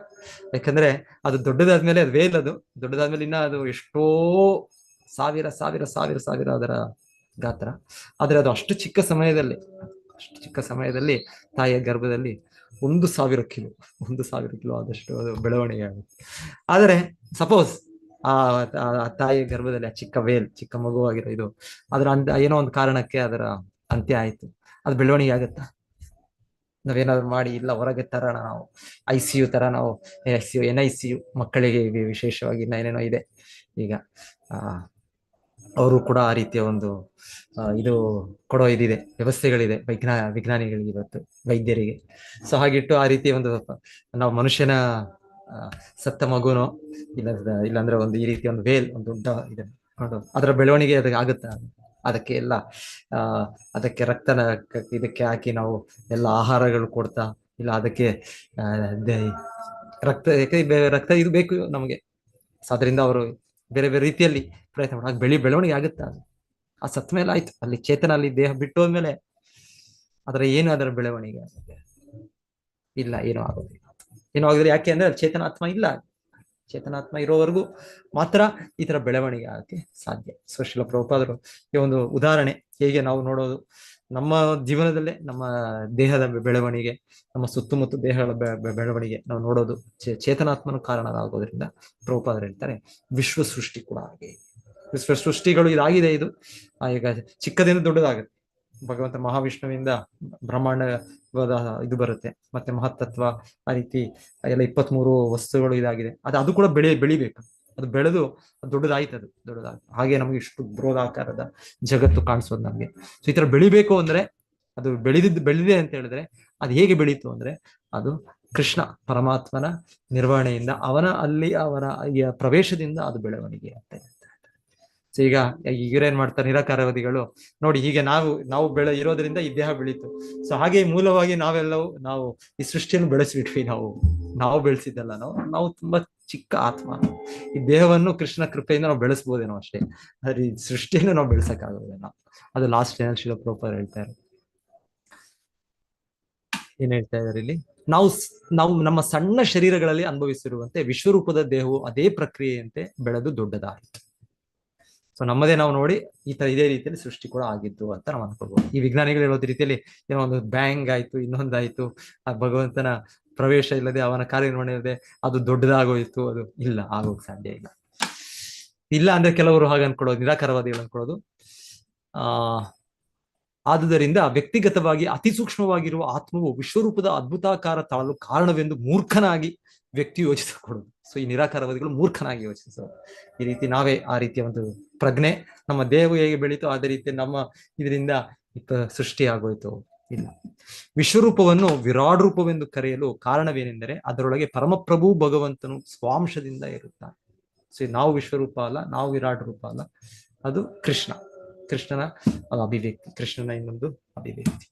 ವ್ಯತ್ಯಾಸ. ನಾವು ವಿರಾಟ್ ರೂಪ ಆಗ ಸಾಧ್ಯ ಇಲ್ಲ. ಓಕೆ. ಹಿರಣ್ಮಯ ಸ ಪುರುಷ ಸಹಸ್ರ ಪರಿವತ್ಸರಾನ್ ಅಂಡಕೋಶ ಸಾಪ್ಸು ಸರ್ವಸತ್ವೋಪ ಬ್ರಹ್ಮಿತ. ಹಿರಣ್ಮಯನೆಂದೆನಿಸಿರುವ ಅದ್ಭುತ ವಿರಾಟ್ ಪುರುಷನು 1000 ದಿವ್ಯ ವರ್ಷಗಳವರೆಗೆ ವಿಶ್ವಸಾಗರದ ಜಲದಲ್ಲಿ ನೆಲೆಸಿದ್ದನು. ಎಲ್ಲ ಜೀವಿಗಳು ಅವನೊಂದಿಗೆ ಪವಡಿಸಿದ್ದರು. ಸೊ ಇದು ಸೃಷ್ಟಿಯ ಪ್ರಕ್ರಿಯೆ ಮುಂದುವರಿತಾ ಇದೆ. ಆದರೂ ನಾವು ಕೇಳೋದು ಎಷ್ಟು ನಿಧಾನವಾಗಿ ಆಗ್ತಾ ಇದೆ. ಒಂದು ರೀತಿಯಲ್ಲಿ ನಿಧಾನವಾಗಿ. ಕೃಷ್ಣನೇನೋ ಅರ್ಜೆಂಟ್, ಕೃಷ್ಣ ಮಾಡ್ಬೋದು, ಕೃಷ್ಣನಿಗೆ ಯಾವ್ದು ಕಷ್ಟ ಇಲ್ಲ, ಏನು ಬೇಗ ಮಾಡೋದು ಅದು. ಆದರೆ ನಾವು ಹೇಳ್ತೀವಲ್ಲ, ಆತುರಗಾರನಿಗೆ ಬುದ್ಧಿಮಟ್ಟ. ಸೊ ಕೃಷ್ಣ ಆ ರೀತಿ ಮಾಡೋದು ಕೂಡ ಸ್ಪ್ಲಿಟ್ ಸೆಕೆಂಡ್ ಕೃಷ್ಣ ಮಾಡ್ಬೋದು. ಪರಮಾತ್ಮನಾಗಿ ಮಾಡ್ತಾ ಇದ್ದಾನೆ. ಟಕ್ ಟಕ್ ಟಕ್ ಟಕ್ ಪ್ರತಿಯೊಬ್ಬರ ಇಚ್ಛೆಗಳನ್ನು ಪೂರೈಕೆ ಮಾಡ್ತಾ ಇದ್ದಾನೆ. ಯಾರಿಗೆ ಏನೇನು ಯಾವ ಕರ್ಮ ಕೊಡಬೇಕು ಅಂತ. ಸೊ ಆ ರೀತಿಯೆಲ್ಲ ಇದೆ. ಆದರೆ ಭಗವಂತನ ಈ ಸೃಷ್ಟಿ, ಇದರಲ್ಲಿ ಪರ್ಟಿಕ್ಯುಲರ್ಲಿ ಸೃಷ್ಟಿಯ ಉದ್ದೇಶ ಏನು, ನಮ್ಮ ಈ ಸ್ವಭಾವ ಬದಲಾಗಬೇಕು. ಈ ಒಂದು ರೀತಿ ಸ್ವತಂತ್ರ ಸ್ವಭಾವ, ಕೃಷ್ಣನ ಸೇವೆ ಮಾಡದೆ ನಾನು ಮಿಥ್ಯಾಹಂಕಾರ ಬೆಳೆಸಿಕೊಂಡಿದ್ದ ಸ್ವಭಾವ ಬದಲಾಗಬೇಕು. ಸೊ ಇದಕ್ಕೆ ಬದಲಾಗಕ್ಕೆ ಭಗವಂತನು ತುಂಬಾ ಒಂದು ರೀತಿ ನಿಧಾನವಾಗಿ, ಯಾವ ಒಂದು ಆತುರತೆ ಇಲ್ಲದೆ ಭಗವಂತನು ಹೇಳ್ತಾ ಇರೋದು 1000 ದಿವ್ಯ ವರ್ಷಗಳು. ಹಿರಣ್ಮಯನೆಂದೆನಿಸಿರುವ ಅದ್ಭುತ ವಿರಾಟ್ ಪುರುಷನು 1000 ದಿವ್ಯ ವರ್ಷಗಳವರೆಗೆ ವಿಶ್ವಸಾಗರ ಜಲದಲ್ಲಿ, ಆ ಕಾರಣಾರ್ಣವ ಸಾಗರದಲ್ಲಿ ಅವನು ನೆಲೆಸಿದ್ದನು. ಇಲ್ಲ, ಇಲ್ಲಿ ವಿರಾಟ್ ಪುರುಷ ಅಂದ್ರೆ ಇಲ್ಲಿ ಆಕ್ಚುಲಿ ಒಂದು ರೀತಿ ಗರ್ಭೋದಕ್ಷಾಯಿ ವಿಷ್ಣು ಹಾಗೆ ಹೇಳ್ಬೋದು. ಗೋಲ್ಡನ್ ಎಗ್ ಅಂದ್ರೆ ಇದು ಭಗವಾನ್ ಮಹಾವಿಷ್ಣುವಿಂದ ಬಂದಿದೆ. ಯಾಕೆ ಮಹಾವಿಷ್ಣು ಆಗ್ಲೇ ಈಗ ಪ್ರವೇಶಿಸಿದ್ದಾರೆ, ಹಿಂದಿನ ಶ್ಲೋಕ ಹೇಳಿದ್ರು ಪ್ರವೇಶಿಸಿದ್ದಾರೆ ಗರ್ಭೋದಕ ವಿಷ್ಣು ಆಗಿ. ಸೊ ಈ ಗರ್ಭೋದಕ ವಿಷ್ಣು ಮತ್ತೆ ಒಂದೊಂದು ಬ್ರಹ್ಮಾಂಡದಲ್ಲಿ ಇವರು ಇಲ್ಲಿ ಹೇಳ್ತಾ ಇರೋದಿಲ್ಲ, ಇಲ್ಲಿ 1000 ವರ್ಷಗಳು ದಿವ್ಯ ವರ್ಷಗಳು ಗರ್ಭೋದಕ ಶಾಹಿ ವಿಷ್ಣು ಅವರು ಕೂಡ ನೆಲೆಸಿದ್ದಾರೆ. ಎಲ್ಲ ಜೀವಿಗಳು ಅವನೊಂದಿಗೆ ಪವಡಿಸಿದ್ದಾರೆ. ಸೊ ಮೊದಲಿಗೆ ಜೀವಿಗಳು ಮಹಾವಿಷ್ಣು ಸೃಷ್ಟಿಸಿದ ಮಹತ್ತತ್ವದಲ್ಲಿ ಹೋಗ್ತಾರೆ. ಮತ್ತೆ ಈ ರೀತಿ ಆ ಒಂದೊಂದು ಬ್ರಹ್ಮಾಂಡದಲ್ಲೂ ಪ್ರವೇಶಿಸಿದ ಗರ್ಭೋದಕ ಶಾಹಿ ವಿಷ್ಣು ಅವರೊಂದಿಗೆ ಒಂದೊಂದರಲ್ಲೂ ಅವರಿದ್ದಾರೆ. 23 ಘಟಕಗಳು, ಈ ಅಂಶಗಳು ಸೇರಿದಂತೆ ಇದ್ದಾರೆ. ಭಗವಂತನು ಗರ್ಭೋದಕ ಶಾಹಿ ವಿಷ್ಣುವಾಗಿ ಪ್ರತಿಯೊಂದು ವಿಶ್ವವನ್ನು ಪ್ರವೇಶಿಸಿದ ಮೇಲೆ ಬ್ರಹ್ಮಾಂಡದ ಅರ್ಧ ಭಾಗ ನೀರಿನಿಂದ ತುಂಬಿದ್ದಿತ್ತು. ನಮಗೆ ಕಾಣಿಸುತ್ತಿರುವ ಗ್ರಹವ್ಯೂಹಗಳಿಂದ ಕೂಡಿದ ವಿಶ್ವದ ಅಭಿವ್ಯಕ್ತ ರೂಪ ಮತ್ತು ಬಾಹ್ಯಾಕಾಶ ಮುಂತಾದವು ಪೂರ್ಣ ಬ್ರಹ್ಮಾಂಡದ ಅರ್ಧ ಭಾಗದ ಮಾತ್ರವಾಗಿದೆ. ಇದು ಅಸ್ತಿತ್ವಕ್ಕೆ ಬರುವ ಮೊದಲು ಮತ್ತು ಇದರೊಳಗೆ ವಿಷ್ಣುವಿನ ಪ್ರವೇಶವಾದ ಮೇಲೆ 1000 ದಿವ್ಯ ವರ್ಷಗಳ ಕಾಲಮಾನವಿರುತ್ತದೆ. ಸೊ ಮಹಾವಿಷ್ಣು ಪ್ರವೇಶಿಸಿದ್ದಾರೆ ಗರ್ಭಕ್ಷಾಯಿ ವಿಷ್ಣು ಆಗಿ. ಸೊ ಅವರು ಕೂಡ ನಂತರ ನಿಧಾನವಾಗಿ 1000 ದಿವ್ಯ ವರ್ಷಗಳು. ಮಹತ್ತತ್ವದ ಗರ್ಭದಲ್ಲಿ ಸೇರಿಸಲಾದ ಎಲ್ಲ ಜೀವಿಗಳನ್ನು ಗರ್ಭೋದಕಶಾಹಿ ವಿಷ್ಣುವಿನ ಅವತಾರದೊಂದಿಗೆ ಎಲ್ಲ ಬ್ರಹ್ಮಾಂಡಗಳಲ್ಲಿಯೂ ಹಂಚಲಾಯಿತು. ಸೊ ಗರ್ಭೋದಕ ವಿಷ್ಣು ಅವರ ಎಷ್ಟೋ ರೂಪಗಳಿದೆ. ಒಂದೊಂದು ಬ್ರಹ್ಮಾಂಡದಲ್ಲೂ ಅವರ ರೂಪ ಇದೆ. ಸೊ ಒಂದೊಂದು ಬ್ರಹ್ಮಾಂಡದಲ್ಲಿ ಒಂದೊಂದು ಗರ್ಭೋದಕಶಾಹಿ ವಿಷ್ಣು. ಸೊ ಸಾವಿರಾರು ಲಕ್ಷಾಂತರ ಬ್ರಹ್ಮಾಂಡಗಳಲ್ಲಿ ಸಾವಿರಾರು ಲಕ್ಷಾಂತರ ಕೋಟಿ ಗರ್ಭೋದಕಶಾಹಿ ವಿಷ್ಣು ರೂಪಗಳಿವೆ. ಸೊ ಅವರು ಕೆಲವು ಜೀವಿಗಳನ್ನು ಅವರು ಅವಕಾಶ ಕೊಡ್ಲಿಕ್ಕೆ ಅವ್ರು ತೆಗೆದುಕೊಂಡು ಹೋಗಿದ್ದಾರೆ ಅವರಲ್ಲಿ. ಎಲ್ಲ ಬ್ರಹ್ಮಾಂಡಗಳಲ್ಲೂ ಹಂಚಲಾಯಿತು. ಅವರೆಲ್ಲರೂ ಬ್ರಹ್ಮನು ಜನಿಸುವವರೆಗೆ. ಸೊ ಅಲ್ಲಿ ಪ್ರತಿಯೊಂದು ಬ್ರಹ್ಮಾಂಡದಲ್ಲೂ ನಂತರ ಬ್ರಹ್ಮ ಹುಟ್ಟಬೇಕಿನ ಬ್ರಹ್ಮನು ಜನಿಸುವವರೆಗೆ ಭಗವಂತನೊಂದಿಗೆ ಪವಡಿಸಿದ್ದಾರೆ. ಸೊ ಬ್ರಹ್ಮನು ಸಹ ಹಾಗೆ ಇದ್ದಾರೆ, ಬ್ರಹ್ಮನು ಅಲ್ಲೇ ಇದ್ದಾರೆ. ಬ್ರಹ್ಮಾಂಡದೊಳಗಿನ ಜೀವಿಗಳಲ್ಲಿ ಬ್ರಹ್ಮನು ಪ್ರಥಮ ಜೀವಿ. ಬ್ರಹ್ಮನಿಂದ ಇತರ ದೇವತೆಗಳು ಮತ್ತು ಜೀವಿಗಳು ಹುಟ್ಟಿದ್ದಾರೆ. ಸೊ ದೇವತೆಗಳು ಮತ್ತೆ ಬ್ರಹ್ಮನಿಂದ ಹುಟ್ಟಿದ್ದಾರೆ. ಆದ್ರೆ ಇಲ್ಲಿ ಆಗ್ಲೇ ಕೇಳ್ತಾ ಇದೀವಿ ಮೊದಲೇ ದೇವತೆಗಳು. ಆ ದೇವತೆಗಳು ಹೇಳ್ಬೇಕಂದ್ರೆ ಭಗವಂತನ ರೂಪಗಳೇ ಅಂತ ಒಂದು ರೀತಿ ಹೇಳ್ಬೇಕು. ಭಗವಂತನ ವಿಸ್ತರಣೆಗಳಾಗಿ ಅವರು ಭಗವಂತನು ಈ ರೀತಿ ಸೃಷ್ಟಿ ಆಗೋದು ಅಂತ ಒಂದು ಮಾರ್ಗವನ್ನು, ಒಂದು ವಿಧಾನವನ್ನು ತೋರಿಸ್ತಾ ಇದ್ದಾರೆ. ಆ ಒಂದು ವ್ಯವಸ್ಥಿತವಾದ ಒಂದು ಸಿಸ್ಟಮ್ಸ್ ಭಗವಂತನ ತೋರಿಸ್ತಾ ಇದ್ದಾರೆ. ಸೊ ಇದನ್ನೇ ನಂತರ ಇದೆ ಬ್ರಹ್ಮದೇವರಾಗ್ಬೋದು, ಅದರ ಒಂದು ಉದಾಹರಣೆ ಅವರು ಕೂಡ ಅದೇ ರೀತಿಯಲ್ಲಿ ಮುಂದುವರಿಸ್ಕೊಂಡು ಹೋಗ್ತಾರೆ. ಅವರ ಸೃಷ್ಟಿಯ ಶಕ್ತಿಯನ್ನು ಮುಂದುವರಿಸ್ತಾರೆ. ಮೂಲವಾಗಿ ಹೇಳ್ಬೇಕು ಅಂದ್ರೆ ಈ ದೇವತೆಗಳು ಒಂದೊಂದು ಈ ಇಂದ್ರಿಯಗಳ, ಮುಖ್ಯವಾಗಿ ದೇವತೆಗಳ ಪಾತ್ರ ಅಂದ್ರೆ ನಾವು ಕೇಳೋದು ಆದಿ ದೈವಿಕ, ಆಧ್ಯಾತ್ಮಿಕ, ಆದಿ ಭೌತಿಕ ಅಸ್ತಿತ್ವ ಅಂತ ಆ ರೀತಿ ಕೂಡ ಹೇಳೋ ಒಂದು ಇದು ವಿವರಣೆ ಇದೆ. ಸೊ ಆ ರೀತಿಯಲ್ಲಿ ಪ್ರತಿಯೊಂದು ಜೀವಿಗೆ ತನ್ನ ಇಂದ್ರಿಯಗಳನ್ನು ಉಪಯೋಗಿಸೋದಕ್ಕಾಗ್ಬೋದು, ಮತ್ತೆ ಇಂದ್ರಿಯಗಳನ್ನು ನಿಯಂತ್ರಿಸುವ ದೇವತೆಗಳಿದ್ದಾರೆ. ಸೊ ಅದೇ ಅವರ ಇವಾಗ ಈ ವಿವರಣೆಯಲ್ಲಿ ಬರುತ್ತೆ. ಈ ವಿಶ್ವರೂಪದ ವಿವರಣೆಯಲ್ಲಿ ಈ ದೇವತೆಗಳು ಈ ಭಗವಂತನ ಈ ವಿಶ್ವರೂಪದ ಒಂದೊಂದು ಭಾಗಗಳು ಅಂತ ನಾವು ಕೇಳ್ತೇವೆ. ಈಗ 10ನೇ ಶ್ಲೋಕದಿಂದ 25 ಶ್ಲೋಕ, ಒಂದು 15-16 ಶ್ಲೋಕಗಳು. ಈ ವರುಣ, ಅಗ್ನಿ ಅವರು ವಿಶ್ವರೂಪದ ಈ ಭಾಗ ಪ್ರತ್ಯೇಕವಾಗಿ ಅವರು ಅಲ್ಲಿ ಅವರ ಅಸ್ತಿತ್ವ ಬಂತು. ಸೊ ಅವರು ಅವರು ಇದ್ದಾರೆ. ಸೊ ಆ ರೀತಿಯಲ್ಲಿ ಕೇಳ್ತೇವೆ. ಸೊ ಇದು ಕೇಳ್ತೇವೆ ಅಂದ್ರೆ ಈ ಶಕ್ತಿಗಳು ಇದು ಭಗವಂತನು ಈ ರೀತಿ ಆಗೋದು ಅವನು ತೋರಿಸೋದು, ಈ ರೀತಿ ಅವರು ಕಂಟ್ರೋಲ್ ಮಾಡೋದು. ಪ್ರತಿಯೊಂದು ಜೀವಿಗೆ ಈ ಇಂದ್ರಿಯಗಳಿದೆ, ಇದರ ಚಟುವಟಿಕೆಗಳಿದೆ, ಇದರಿಂದ ನಾವು ನಮ್ಮ ಅಸ್ತಿತ್ವ ಇರೋದು. ಸೊ ಹಾಗೆ ಭಗವಂತನು ಈ ದೇವತೆಗಳ ಇದನ್ನು ಮೂಲವಾದ ಅವರ ಇದನ್ನು ತೋರಿಸ್ತಾ ಇರೋದು. ಸೊ ಅವನ ವಿಸ್ತರಣೆಗಳೇ ಆದ್ರೆ ಈ ದೇವತೆಗಳು ಇದು ಮೂಲವಾಗಿ. ಅದ್ರ ನಂತರ ಅದು ಭಗವಂತನ ಆ ಶಕ್ತಿಯನ್ನು ಒಂದು ಪ್ರತಿಯೊಂದು ಜೀವಿಗೆ ಕೊಟ್ಟು ಅವರವರು ಇದನ್ನು ಅದೇ ದೇವತೆಗಳ ಇಲ್ಲಿ ಏನ್ ವಿವರಣೆ ನೋಡ್ತೇವೆ ನಾವು. ಮೂಲವಾಗಿ ಆ ದೇವತೆಗಳು ಆ ಶಕ್ತಿಗಳನ್ನು ಹೊಂದಿದ ದೇವತೆಗಳು, ಆ ಇಂದ್ರಿಯಗಳನ್ನು ನಿಯಂತ್ರಿಸುವ ದೇವತೆಗಳು. ಸೊ ಅವರ ಇದನ್ನು ಒಂದೊಂದು ಯಾವುದೋ ಒಂದು ಜೀವಿ ಅವರ ಇದು ಕರ್ಮಾನುಸಾರ ಅವರು ಆ ಒಂದು ಸಮಯಕ್ಕೆ, ಒಂದು ನಿರ್ದಿಷ್ಟ ಸಮಯಕ್ಕೆ ಆ ಪದವಿಯನ್ನು ಹೊಂದಿದ್ದಾರೆ. ಬ್ರಹ್ಮನಿಂದ ಇತರ ದೇವತೆಗಳು ಮತ್ತೆ ಜೀವಿಗಳು ಹುಟ್ಟಿದ್ದಾರೆ. ಮಾನವ ಕುಲದ ಮೂಲ ಪಿತೃವಾದವನು ಮನು. ಆದುದರಿಂದ ಮಾನವ ಕುಲವನ್ನು ಸಂಸ್ಕೃತದಲ್ಲಿ ಮನುಷ್ಯ ಎಂದು ಎನ್ನಲಾಗಿದೆ. ಮಾನವತೆಯು ಬೇರೆ ಬೇರೆ ಗ್ರಹಗಳಲ್ಲಿ ಬೇರೆ ಬೇರೆ ದೈಹಿಕ ಗುಣಗಳಲ್ಲಿ ಹಂಚಿ ಹೋಗಿವೆ. ಸವೈ ವಿಶ್ವ ಸೃಜಾಂ ಗರ್ಭೋ ದೇವ ಕರ್ಮಾತ್ಮ ಶಕ್ತಿಮಾನ್ ವಿಭಾಜತ್ ಮನಾತ್ಮಾನಂ ಏಕದಾ ದಶದಾ ತ್ರಿದ. ಮಹತ್ತತ್ವದ ಪೂರ್ಣ ಶಕ್ತಿ ರೂಪವಾದ ಅದ್ಭುತವಾದ ವಿರಾಟ್ ರೂಪನು ತನ್ನನ್ನು ತಾನೇ ವಿಭಾಗಿಸಿಕೊಂಡನು. ಇದರಿಂದ ಜೀವಿಗಳ ಪ್ರಜ್ಞೆ, ಜೀವಿಯ ಚಟುವಟಿಕೆ, ಜೀವಿಯ ತಾದಾತ್ಮ್ಯ ರೂಪಗಳಾದವು. ಇವು ಪುನಃ ಕ್ರಮವಾಗಿ 1, 10 ಮತ್ತು 3 ವಿಭಾಗಗಳಾದವು. ಸೊ ಇದು ನನಗೆ ಎಷ್ಟು ಅರ್ಥ ಆಗುತ್ತೆ ನಾನು ಅಷ್ಟು ವಿವರಿಸಕ್ಕೆ ಪ್ರಯತ್ನ ಪಡ್ತಾ ಇದ್ದೆ ನಾನು.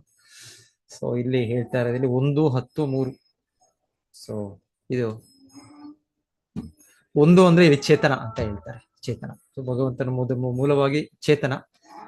ಪ್ರಭುಪಾದರ ಉದಾಹರಣೆಯಲ್ಲಿ ನಮಗೆ ತಿಳಿಸ್ಕೊಡೋದು ಹೇಗೆ ಈ ದೇಹದಲ್ಲೂ ಕೂಡ ಮೂಲವಾಗಿ ಒಂದು ಚೇತನ ಇದೆ. ನಮಗೆ ಆತ್ಮದ ಚೇತನ ಇರೋದ್ರಿಂದ ಅದು ನಮಗೆ ಅದು ಕೂಡ ನಾವು ಹೃದಯದಲ್ಲಿ ಇದೆ ಆ ಚೇತನ. ಸೊ ನಾವು ಆತ್ಮ ಅಲ್ಲಿದ್ದೇವೆ ನಾವು.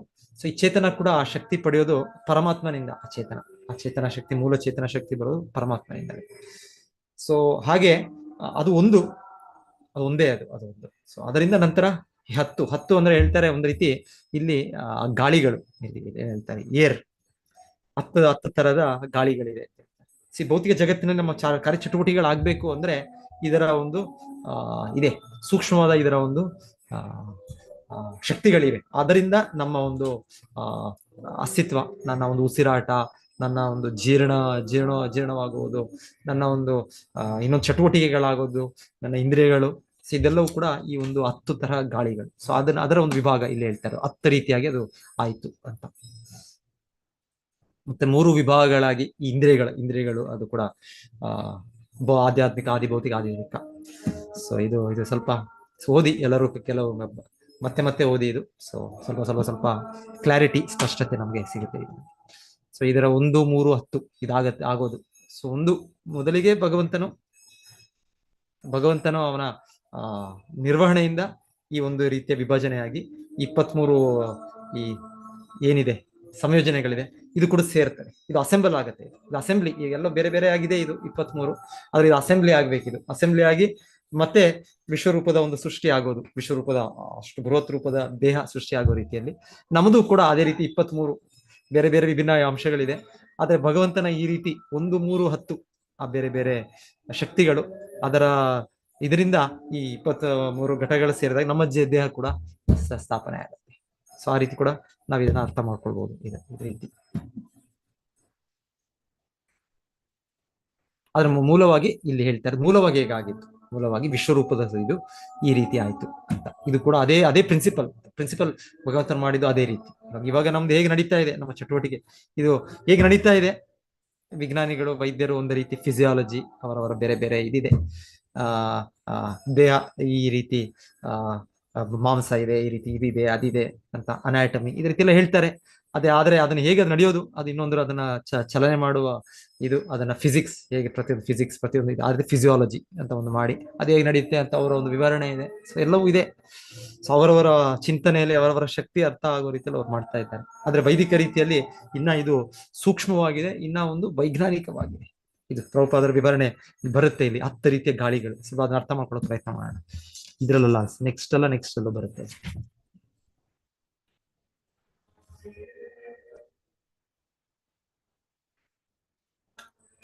7ನೇ ಶ್ಲೋಕ ಇದೆ.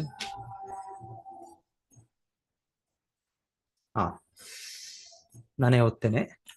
ಜೀವಿಯ ಅಥವಾ ಆತ್ಮನ ಲಕ್ಷಣವೇ ಪ್ರಜ್ಞೆ. ಆತ್ಮನ ಅಸ್ತಿತ್ವವು ಜ್ಞಾನಶಕ್ತಿ ಎಂಬ ಪ್ರಜ್ಞೆಯ ರೂಪದಲ್ಲಿರುತ್ತದೆ. ಪೂರ್ಣ ಪ್ರಜ್ಞೆಯು ಅದ್ಭುತ ವಿರಾಟ್ ರೂಪಕ್ಕೆ ಸೇರಿದುದು. ಅದೇ ಪ್ರಜ್ಞೆಯು ವ್ಯಕ್ತಿಗತ ಮನುಷ್ಯರಲ್ಲಿ ಪ್ರಕಟವಾಗುತ್ತದೆ. ಪ್ರಜ್ಞೆಯ ಚಟುವಟಿಕೆಯು ಪ್ರಾಣವಾಯುವಿನ ಮೂಲಕ ನೆರವೇರುತ್ತದೆ. ಪ್ರಾಣವಾಯು 10 ವಿಧವಾಗಿವೆ. 10 ವಾಯುಗಳು ಯಾವುದೆಂದರೆ ಪ್ರಾಣ, ಅಪಾನ, ಉದಾನ, ವ್ಯಾನ, ಸಮಾನ ಎಂದು. ಪ್ರಾಣವಾಯುವನ್ನು ಮತ್ತಷ್ಟು ವಿಂಗಡಿಸಿದರೆ ನಾಗ, ಕೂರ್ಮ, ಕೃಕರ, ದೇವದತ್ತ ಮತ್ತು ಧನಂಜಯ ಎಂದಾಗಿವೆ. ಆತ್ಮದ ಪ್ರಜ್ಞೆಯು ಐಹಿಕ ವಾತಾವರಣದಿಂದ ಕಲುಷಿತವಾಗುತ್ತದೆ ಮತ್ತು ದೇಹದೊಂದಿಗೆ ಗುರುತಿಸುವ ಮಿಥ್ಯಾ ಅಹಂಕಾರದಿಂದ ಬಗೆಯ ಚಟುವಟಿಕೆಗಳು ಪ್ರದರ್ಶಿತವಾಗುತ್ತವೆ. ಈ ವಿವಿಧ ಚಟುವಟಿಕೆಗಳನ್ನು ಭಗವದ್ಗೀತೆಯಲ್ಲಿ ಬಹುಶಾಖ ಹ್ಯನಂತಾಶ ಬುದ್ಧಯೋ ಅವ್ಯವಸಾಯಿನ ಎಂದು ವರ್ಣಿಸಲಾಗಿದೆ. ಬದ್ಧಾತ್ಮನು ತನಗೆ ಶುದ್ಧವಾದ ಪ್ರಜ್ಞೆಯಲ್ಲದಿರುವುದರಿಂದ ಹಲವಾರು ಚಟುವಟಿಕೆಗಳಲ್ಲಿ ಕಂಗೆಟ್ಟು ಹೋಗುತ್ತಾನೆ. ಶುದ್ಧವಾದ ಇರುವಲ್ಲಿ ಬೇರೆ ಬೇರೆ ಚಟುವಟಿಕೆ ಇರುವುದಿಲ್ಲ. ಪರಸ್ಪರವಾಗಿ ಹೊಂದಿಕೆ ಇದ್ದಾಗ ಆತ್ಮಪ್ರಜ್ಞೆಯು ಪರಮಪ್ರಭುವಿನ ಪ್ರಜ್ಞೆಯೊಂದಿಗೆ ಒಂದಾಗುತ್ತದೆ. ಸೊ ಶಿಲ ಪ್ರಭುಪಾದರಲ್ಲಿ 1 ಅಂತ ಹೇಳ್ತಾ ಇದ್ದಾರೆ. ಆ ಒಂದು ಪ್ರಜ್ಞೆ ಅಂದ್ರೆ ಆ ಪರಮಾತ್ಮನ ಪ್ರಜ್ಞೆ, ಶುದ್ಧ ಪ್ರಜ್ಞೆ. ಸೊ ನಾವು ಅದ್ರ ಜೊತೆಗೆ ಸೇರಿಸ್ಕೊಂಡು ನಮ್ದು ಒಂದೇ ಪ್ರಜ್ಞೆ. ಆದರೆ ಈ ಮಾಯಾಪರ ಪ್ರಭಾವದಿಂದ ಅದು ಹಲವು ಆಗಿ ಕಾಣ್ತಾ ಇದೆ. ಇಲ್ಲಾಂದ್ರೆ ಅದು ಮೂಲವಾಗಿ ಪ್ರಜ್ಞೆ ಒಂದೇ ಅಂತ ಹೇಳ್ತಾರೆ. ಪ್ರಜ್ಞೆ ಇರುವುದು ಒಂದೇ ಎಂದು ಅದ್ವೈತಿಯು ನಂಬಿಕೆ. ಆದರೆ ಸಾತ್ವತರು ಅಥವಾ ಭಕ್ತರು ಪ್ರಜ್ಞೆ ಒಂದೇ ಇರುವುದು ನಿಸ್ಸಂಶಯವಾದರೂ ಅವುಗಳಲ್ಲಿ ಸಹಮತವಿರುವುದರಿಂದ ಅವೆಲ್ಲ ಒಂದೇ ಎಂದು ನಂಬುತ್ತಾರೆ. ಭಗವದ್ಗೀತೆಯಲ್ಲಿ ಹೀಗೆ ಉಪದೇಶಿಸಲಾಗಿದೆ, ಸರ್ವಧರ್ಮ ಪರಿತ್ಯಜ್ಯ ಮಾಮೇಕಂ ಶರಣಂ ವ್ರಜ. ಸೊ ಭಗವಂತನ ಇಚ್ಛೆ ಇದೆ, ಅದಕ್ಕೆ ಒಂದು ಆಗೋದು ನಿಜವಾದ ಒಂದೇ ಪ್ರಜ್ಞೆ.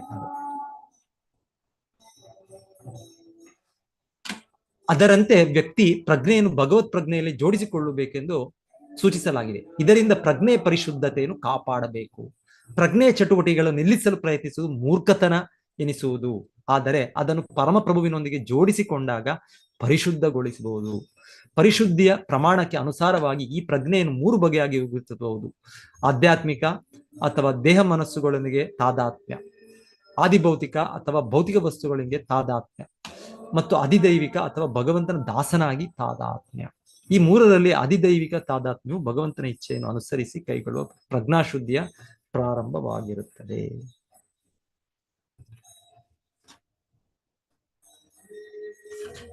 ಏಷ ಹ್ಯಶೇಷ ಸತ್ವಾನಾಂ ಆತ್ಮಾಂಶ ಪರಮಾತ್ಮನ ಆದ್ಯೋ ಅವತಾರೋ ಯತ್ರಾಸೋ ಭೂತಗ್ರಾಮೋ ವಿಭಾವ್ಯತೆ. ಪರಮಪ್ರಭುವಿನ ಅದ್ಭುತವಾದ ವಿಶ್ವರೂಪವು ಪರಮಾತ್ಮನ ಸ್ವಾಂಶ ಮತ್ತು ಪ್ರಥಮ ಅವತಾರವಾಗಿದೆ. ಅವನು ಅಪರಿಮಿತ ಸಂಖ್ಯೆಯ ಜೀವಿಗಳ ಆತ್ಮನಾಗಿರುವನು ಮತ್ತು ಸಮೃದ್ಧವಾಗಿರುವ ಸಕಲ ಸೃಷ್ಟಿಯು ಅವನಲ್ಲಿ ನೆಲೆ ನಿಂತಿರುವುದು.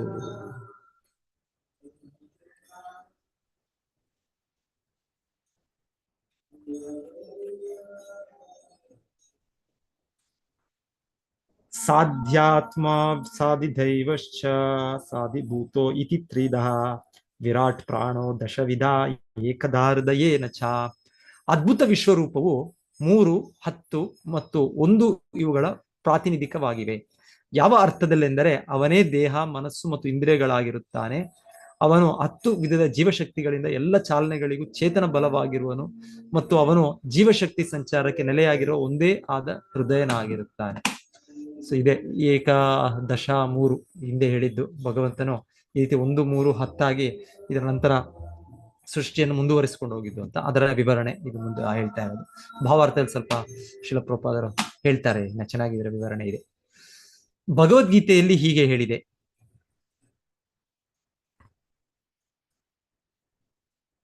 ಓಕೆ, ಇದಿರಲಿ ಇಲ್ಲ.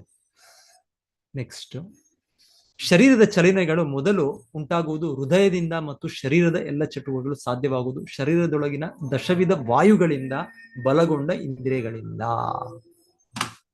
ಸೊ ಶರೀರದ ಚಲನೆಗಳು ಮೊದಲು ಉಂಟಾಗುವುದು ಹೃದಯದಿಂದ, ಯಾಕಂದ್ರೆ ಹೃದಯದಲ್ಲಿ ಪ್ರಜ್ಞೆ ಇರೋದು, ಭಗವಂತನಿಗೆ ಕೂಡ ಪರಮಾತ್ಮನಾಗಿರೋದಲ್ಲಿ.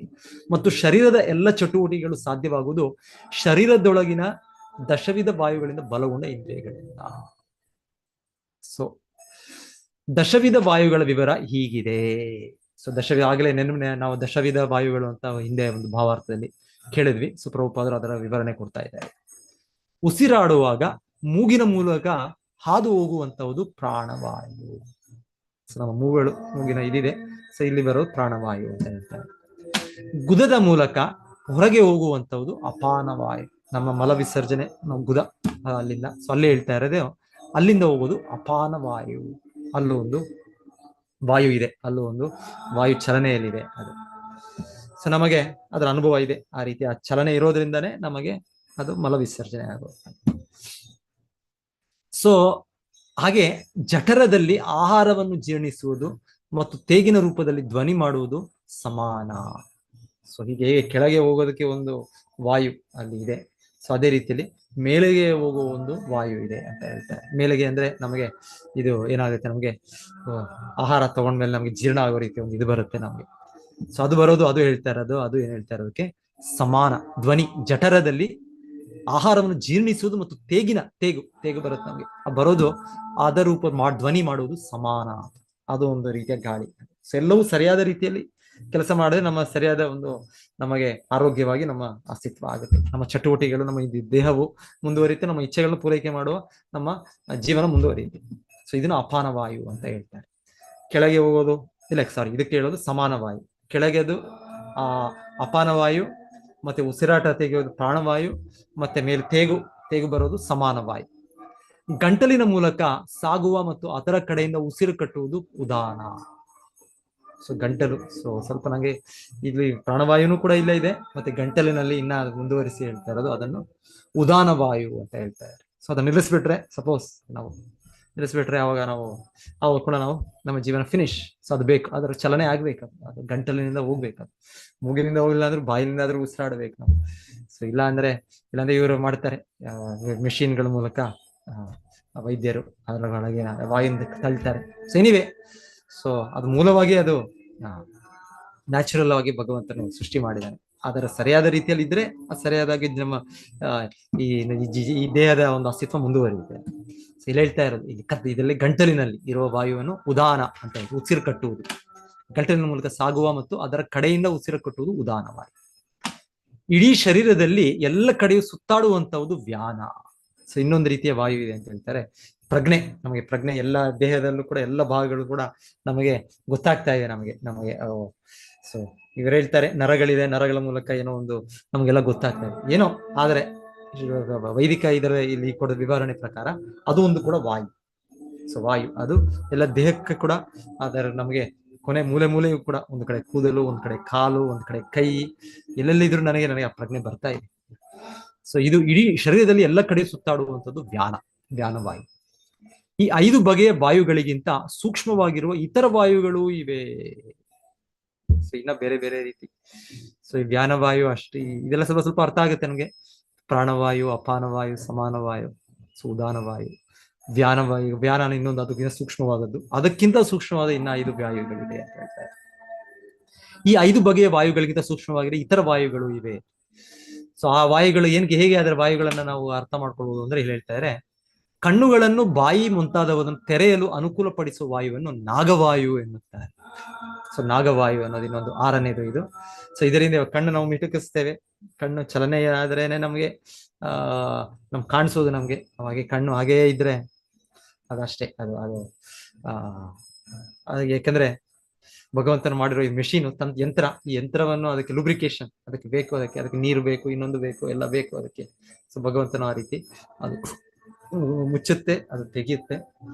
ಇಲ್ಲ ಒಂದ್ಸಲ ತೆಗೆದೇ ಇದ್ರು ಕೂಡ ಅದನ್ನ ಮುಚ್ಚೋ ಅದಕ್ಕೆ ಇದು ಒಂದು ವೈಪರ್. ನಾವು ಮಳೆ ಬಂದಾಗ ಏನ್ ಮಾಡ್ತಾರೆ, ಕಾರು ಚಾಲನೆ ಮಾಡುವಾಗ ಕಾಣಿಸೋದಿಲ್ಲ ನಮ್ಗೆ, ನಾವೇನ್ ಮಾಡ್ತೇವೆ ಈಗ AC ಈ ರೀತಿ ಏನೋ ಮಾಡ್ತಾರೆ. ಎನಿವೆ ಪ್ರಿನ್ಸಿಪಲ್ ತತ್ವ ಒಂದು, ಈಗ ವೈಪರ್ ಹಿಂದೆ ಇದಿರ್ತಾ ಇತ್ತು, ಹಾಗೆ ಅದು ಮೂವ್ ಆಗುತ್ತೆ, ಅದು ಹಾಗೆ ನಮಗೆ ಕಾಣಿಸುತ್ತೆ ಮತ್ತೆ. ಸೊ ಹೀಗೆ ಒಂದೊಂದು ಜೀವಿಗಳಲ್ಲಿ ಹದ್ದುಗಳು ಅದೆಲ್ಲ ಹೇಳ್ತಾರೆ, ಅದು ಕಣ್ಣು ಮಿಟುಕ್ಸದೆ ಅದು ಬಂದು ಅದು ಅಟ್ಯಾಕ್ ಮಾಡುತ್ತೆ. ಎಷ್ಟೋ ಕಿಲೋಮೀಟರ್ ಮೇಲೆ ಇರುತ್ತಂತೆ ಅದು, ಆದ್ರೆ ಅದು ಬಂದು ಆ ಪ್ರಾಣಿಯ ಮೇಲೆ ಅದು ಇದು ಮಾಡುವಾಗ ಅದು ಒಂದು ಕ್ಷಣ, ಒಂದು ಸೆಕೆಂಡ್ ಕೂಡ ಅದರ ಮೇಲೆ ನೋಡದೆ, ಯಾಕಂದ್ರೆ ಸ್ವಲ್ಪ ಕೂಡ ಇದಾದ್ರೆ ಮತ್ತೆ ಅದು ಬೇಟೆ ಸಿಗೋದಿಲ್ಲ ಅದಕ್ಕೆ. ಸೊ ಆದ್ರೆ ಭಗವಂತನು ಹೇಗೆ ಅದಕ್ಕೆ ಕಣ್ಣುಗಳು ಕೊಟ್ಟಿದ್ದಾನೆ ಅಂದ್ರೆ ಅದು ಒಂದು ಕಣ್ಣು ಕೂಡ ಅದು ಮಿಟುಕಿಸೋದಿಲ್ಲ ಅದು. ಆದ್ರೆ ಮಿಟುಕ್ಸಕ್ಕೆ ಇಲ್ದೇನು ಕೂಡ ಅದು ಕಣ್ಣುಗಳು ಆತರ ಮಿಟುಕದೆ ಅದು ಅದೇ ರೀತಿ ಆರೋಗ್ಯವಾಗಿದ್ದು ಅದರ ಕೆಲಸ ಮಾಡೋ ರೀತಿಯಲ್ಲಿ ಏನೋ ಅಲ್ಲಿ ಇದಿದೆ, ಅದಕ್ಕೆ ವೈಪರ್ ಮಾಡೋ ಒಂದು ಇದಿದೆ ಅದೆಲ್ಲ ಒಂದು ಸೂಕ್ಷ್ಮವಾಗಿ ಇರುವ ಒಂದು ವ್ಯವಸ್ಥೆಗಳಿದೆ ಭಗವಂತನ ಮಾಡಿ. ಸೊ ಹೀಗೆ ಕಣ್ಣಿನ ಅಸ್ತಿತ್ವ, ಕಣ್ಣಿಗೆ ಆ ರೀತಿಯ ಏನೇನೋ ಇದಿದೆ, ಸೂಕ್ಷ್ಮವಾದ. ನಾವು ಸ್ಟಡಿ ಮಾಡುವುದು ಪ್ರಕೃತಿಯಲ್ಲಿ ಈ ತರ ಎಲ್ಲ ಇದೆ ಅಂತ. ಮನುಷ್ಯನಲ್ಲಿಗಿಂತ ಇನ್ನ ಹೆಚ್ಚಾಗಿ ಭಗವಂತನು ಬೇರೆ ಬೇರೆ ಜೀವಿಗಳಿಗೆ ಆ ಪ್ರಬಲ ಶಕ್ತಿಯನ್ನು ಬೇಕಾಗಿರುವ ಕಣ್ಣುಗಳಾಗಿರ್ಬೋದು, ಬೇಕಾಗಿರುವ ಕಿವಿಗಳಾಗಿರ್ಬೋದು, ಆ ರೀತಿ ಭಗವಂತನ ಕೊಟ್ಟಿದ್ದಾನೆ. ಮನುಷ್ಯನಿಗೆ ಬುದ್ಧಿ ಕೊಟ್ಟಿದ್ದಾನೆ, ಆದ್ರಿಂದ ನಾವು ಪ್ರೋಸೆಸ್ ಮಾಡಿ ನಮ್ಗೆ ಸ್ವಲ್ಪ ನಾವು ಬೆಳವಣಿಗೆ ಮಾಡ್ತೇವೆ. ಆದರೆ ಬೇರೆ ಬೇರೆ ಜೀವಿಗಳಲ್ಲಿ ಇಂದ್ರಿಯಗಳೇ ತುಂಬಾ ಪ್ರಬಲವಾಗಿ, ತುಂಬಾ ಒಂದು ವೈಜ್ಞಾನಿಕವಾಗಿ ನಮಗಿಂತ ಕೂಡ ಆ ಶಕ್ತಿಯನ್ನು ಪಡೆದಿರುವ, ನೋಡಕ್ಕಾಗ್ಬೋದು, ಕೇಳಕ್ಕಾಗ್ಬೋದು, ಅದು ಜ್ಞಾನವನ್ನು ಪಡೀಲಿಕ್ಕಾಗ್ಬೋದು. ವಾಸನೆ ಕೆಲವು ಹೇಳ್ತಾರೆ ಜೀವಿಗಳು ಅದು ವಾಸನೆಯಿಂದ ಕಂಡುಹಿಡಿದು ಬಿಡ್ತವೆ. ಬೇಟೆ ನಾಯಿಗಳು, ಅದು ಬೇಟೆ ಅದೆಲ್ಲ ಪಾಪ ಇದರಲ್ಲಿ ಎಷ್ಟೋ ದೂರದಿಂದಲೇ ಅದಕ್ಕೆ ಕಾಣುತ್ತೆ, ಅದಕ್ಕೆ ಮೂಗಿನಿಂದ ಅದು ಮನುಷ್ಯನಿದ್ದಾನೆ ಇಲ್ಲಿ ಅಂತ ಗುರುತಿಸ್ಬಿಡುತ್ತೆ. ಹೀಗೆ ಆಗುತ್ತೆ. ಇಲ್ಲ ಕೆಲವು ಹೇಳ್ತಾರೆ ಅಷ್ಟು ಪ್ರಾಣಿಗಳು ಅಷ್ಟು ಮೆಲ್ಲಗೆ ನಡ್ಕೊಂಡು ಹೋಗ್ತಾ ಇರ್ತವೆ. ಈ ಆನೆ ಯಾವ್ದು ಹೇಳ್ತಾ ಇದ್ರು, ಅಷ್ಟು ಮೆಲ್ಲಗೆ ನಡ್ಕೊಂಡು ಹೋಗ್ತವೆ, ಅದರಿಂದ ಶಬ್ದ ಆಗೋದಿಲ್ಲ. ಇವಾಗ ಬೇರೆ ಶಬ್ದದ ಇದರಿಂದ ಗೊತ್ತಾಗೋದಿಲ್ಲ ಸಿಂಹಕ್ಕೆ, ಇಲ್ಲಾಂದ್ರೆ ತೋಳಗಳಿಗೂ ಗೊತ್ತಾಗೋದಿಲ್ಲ. ಆದ್ರೆ ಹೇಳ್ತಾರೆ ಆ ಆನೆ ನಡ್ಕೊಂಡು ಹೋಗೋದು ಇನ್ನೊಂದು ಆನೆಗೆ ಗೊತ್ತಾಗತ್ತೆ. ಎಷ್ಟೋ 100 ಮೈಲಿಗಳ ಹಿಂದೆ ಇದ್ರು ಕೂಡ ಅದು ಶಬ್ದ ಇಲ್ಲದೆ ನಡೀತಾ ಇದೆ. ಆದ್ರೆ ಅದು ಹೇಗೆ ಅದು ಇದೆ ಭಗವಂತನ ಇದೆ ಅಂದ್ರೆ ವೈಬ್ರೇಷನ್. ಈ ಭೌತಿಕ ಈ ಭೂಮಿಯಲ್ಲಿ ವೈಬ್ರೇಷನ್ ಇದೆ, ಅದರ ಮೂಲಕ ಅಲ್ಲಿರೋ ಆನೆಗಳಿಗೆ ಇನ್ನೊಂದು ಆನೆಗಳು ಅಲ್ಲಿದೆ. ಸೊ ನಾನು ಕೂಡ ನನ್ನ ಗುಂಪೆ ಅದು, ಸೊ ಅಲ್ಲಿ ಹೋಗ್ಬೇಕು ಅಂತ ಅದು ಹೋಗುತ್ತಂತೆ, ಅದೇ ರೂಟಲ್ಲಿ ಹೋಗುತ್ತಂತೆ. ಯಾಕಂದ್ರೆ ಅದಕ್ಕೆ ಶಬ್ದ ಇಲ್ಲ ಅಂದ್ರೂ ಕೂಡ ಆ ಭೂಮಿಯ ಮೇಲೆ ಅದರ ಸ್ಪರ್ಶ, ಭೂಮಿಯ ಮೇಲೆ ಸ್ಪರ್ಶ ಹೇಳ್ತಾರೆ. ಅದು ಆನೆಗೆ ಭಗವಂತನು ಪಾದಗಳಲ್ಲಿ ಏನೋ ಒಂದು ರೀತಿಯ ಒಂದು ಸ್ಪಾಂಜ್ ರೀತಿ ಅದನ್ನ ಅಬ್ಸಾರ್ವ್ ಮಾಡೋ ರೀತಿಯಲ್ಲಿ ಅದಕ್ಕೆ ಒಂದು ಇದು ಕೊಟ್ಟಿದ್ದಾನೆ. ಹಾಗೆ ಶಬ್ದ ಆಗೋದಿಲ್ಲ, ಆದ್ರೆ ವೈಬ್ರೇಷನ್ ಇದೆ. ಆ ವೈಬ್ರೇಷನ್ ಬೇರೆ ಆನೆಗಳು ಗೊತ್ತಾಗುತ್ತೆ. ಈಗೆಲ್ಲ ತುಂಬಾ ಅತಿ ಸೂಕ್ಷ್ಮವಾಗಿ ಈ ಭಗವಂತನ ವ್ಯವಸ್ಥೆ ಇದೆ. ತಮ್ಮ ಪರಸ್ಪರ ಅವರು ಜೀವಿಗಳು ಅವರು ಹೊಂದಾಣಿಕೆಯನ್ನು ಮಾಡೋದು, ಕಮ್ಯುನಿಕೇಶನ್ ಮಾಡೋದು, ಇದೆಲ್ಲ. ಸೊ ಇದೆಲ್ಲ ಆಕಸ್ಮಿಕವಾಗುತ್ತೆ. ಇದೆಲ್ಲ ಆಕಸ್ಮಿಕ ಅಲ್ಲ. ವಿಜ್ಞಾನಿಗಳು ಹೇಳೋದು ಅದು, ವಿಜ್ಞಾನಿಗಳು ಇದೆಲ್ಲ ಸ್ಟಡಿ ಮಾಡ್ತಾರೆ, ಮಾಡ್ಬಿಟ್ಟು ಅವ್ರು ಹೇಳ್ತಾರೆ ಯಾವ್ದೊಂದು YouTube video, nature hides but we reveal ಅಂತ ಹೇಳ್ತಾರೆ ಇದ್ದಾರೆ. ಅಂದ್ರೆ ಪ್ರಕೃತಿ ಎಲ್ಲ ಒಂದು ಮುಚ್ತಾ ಇದೆ ಅಂತೆ, ಆದ್ರೆ ನಾವು ಅದನ್ನೆಲ್ಲ ಹೊರಗೆ, ಆ ಸತ್ಯವನ್ನು ಹೊರಗೆ ತಂದು, ಆದ್ರೆ ಸಂಪೂರ್ಣವಾಗಿ ಸತ್ಯವನ್ನು ತರ್ತಾ ಇಲ್ಲ ನಾವು. ಸಂಪೂರ್ಣವಾಗಿ ಸತ್ಯವನ್ನು ತರಬೇಕು ಅಂದ್ರೆ ಕೃಷ್ಣನ ಅಸ್ತಿತ್ವವನ್ನು ಅರ್ಥ ಮಾಡ್ಕೊಳ್ಬೇಕು. ಕೃಷ್ಣನ ಬುದ್ಧಿ ನೋಡಿ ಎಷ್ಟು ಇದೆ, ಕೃಷ್ಣನು ಈ ಪ್ರಕೃತಿಯಲ್ಲಿ ಎಷ್ಟು ಬುದ್ಧಿಯನ್ನು ಇಟ್ಟು ಹೇಗೆ ಸೃಷ್ಟಿ ಮಾಡಿದಾನೆ ಅಂತ ಹಂತದಲ್ಲೂ ಅದನ್ನು ಮುಂದುವರಿಸ್ಕೊಂಡು ಹೋಗ್ತಾನೆ. ಸೊ ಸಂಪೂರ್ಣವಾಗಿ ಕೃಷ್ಣ ಸೃಷ್ಟಿ, ಕೃಷ್ಣ ಇದು ಅರ್ಥ ಆಗೋದಿಲ್ಲ. ಅದನ್ನ ಅರ್ಥ ಮಾಡ್ಕೊಂಡಾಗ ನಾವು ನಿಜವಾಗಿ ಅರ್ಥ ಮಾಡ್ಕೊಂಡಾಗ ನಾವು, ಇಲ್ಲ ಅಂದ್ರೆ ನಾವು ಒಂದೊಂದು ಪಾರ್ಟ್ ಆಗಿ, ಪೋರ್ಷನ್ ಆಗಿ ಸ್ವಲ್ಪ ಸ್ವಲ್ಪ ಅರ್ಥ ಮಾಡ್ಕೊಂಡು, ನಾನು ಇಷ್ಟು ತಿಳ್ಕೊಂಡ್ಬಿಟ್ಟೆ, ಅಷ್ಟು ತಿಳ್ಕೊಂಡ್ಬಿಟ್ಟೆ, ನಾವು ಇಷ್ಟು ಜ್ಞಾನ ಪಡೆದ್ಬಿಟ್ವಿ, ಇದಕ್ಕೊಂದು ಇದಕ್ಕೆ ಪ್ರಶಸ್ತಿ ಕೊಡೋಣ, ನೊಬೆಲ್ ಪ್ರೈಸ್ ಕೊಡೋಣ, ಇನ್ನೊಂದು ಕೊಡೋಣ. ಇಲ್ಲ, ಇದೆಲ್ಲ ಒಂದು ಸೊನ್ನೆ. ಸೊ ಎಷ್ಟಿದ್ರು ಕೊನೆಗೆ ಕೃಷ್ಣನು ಇದನ್ನೆಲ್ಲ ಯೋಚನೆ ಮಾಡಿ, ಕೃಷ್ಣನ ಶಕ್ತಿಯಿಂದ, ಕೃಷ್ಣ ನಿರ್ವಹಣೆಯಿಂದ ಇದೆಲ್ಲ ವ್ಯವಸ್ಥೆ ಇದೆ. ಎಷ್ಟು ದೊಡ್ಡ ರೀತಿಯ ವ್ಯವಸ್ಥೆ ಇದೆ ನೋಡಿ. ಆ ಪ್ರಾಣಿಗಳ ಮಧ್ಯೆ ಒಂದು ಆನೆ ಇನ್ನೊಂದು ಆನೆ, ಎಷ್ಟೋ ಮೈಲು ದೂರ ಇದೆ ಆನೆ. ಅದು ಬೇರೆ ಜೀವಿಗಳಿಗೆ ಗೊತ್ತಾಗ್ಬಾರ್ದು. ಯಾಕಂದ್ರೆ ಬೇರೆ ಜೀವಿಗಳು ಯಾಕೆ ಗೊತ್ತಾಗ್ಬಾರ್ದು ಅಂದ್ರೆ ಹೇಳ್ತಾರೆ, ಚಿಕ್ಕ ಪುಟ್ಟ ಆನೆಗಳಿವೆ, ಪುಟ್ಟ ಆನೆಗಳನ್ನ ಇವ್ರು ರಕ್ಷಿಸ್ಬೇಕು. ಇವ್ರು ರಕ್ಷಿಸ್ಬೇಕು ಅಂದ್ರೆ ಶಬ್ದ ಇಲ್ಲದೆ ಇವ್ರು ಹೋದ್ರೆ ಗೊತ್ತಾಗೋದಿಲ್ಲ. ಸಿಂಹಕ್ಕೂ ಗೊತ್ತಾಗಲ್ಲ, ತೋಳಗಳು ಗೊತ್ತಾಗೋದಿಲ್ಲ ಅವ್ರಿಗೆ. ಸೊ ಹಾಗೆ ಅವರ ನಡೆಯೋದು ಅಷ್ಟು ಇದೇ ಇರುತ್ತೆ, ಅಷ್ಟು ದೊಡ್ಡ ಗಾತ್ರದ ಪ್ರಾಣಿ, ಆದ್ರೆ ಶಬ್ದ ಇಲ್ಲ ಅಂತ ಹೇಳ್ತಾರೆ. ಅದು ನಡೆಯೋದ್ರಲ್ಲಿ ಶಬ್ದ ಇಲ್ಲ. ಭಗವಂತನು ಆ ರೀತಿಯ ಒಂದು ಆ ಪಾದಗಳಲ್ಲಿ ಆ ರೀತಿಯ ಒಂದು ಇದು ಮಾಡಿ, ಆದ್ರೆ ಆ ಶಬ್ದ ಅದು ಇದಿಲ್ಲ ಅಂದ್ರು ಅದು ತನ್ನದೇ ಒಂದು ಇರುವ ಆನೆಗಳಿಗೆ ಬೇರೆ ತನ್ನ ಎಷ್ಟೋ ಕಿಲೋಮೀಟರ್ ದೂರದಿರೋದು ಅವ್ರಿರೋದು ಇವುಗಳಿಗೆ ಗೊತ್ತಾಗತ್ತೆ, ಅವ್ರಿಗೂ ಗೊತ್ತಾಗತ್ತೆ. ಸೊ ಈ ರೀತಿ ಭಗವಂತನು ಮಾಡಿರೋ ಸೃಷ್ಟಿ ಅಚಿಂತ್ಯವಾದ ಸೃಷ್ಟಿ.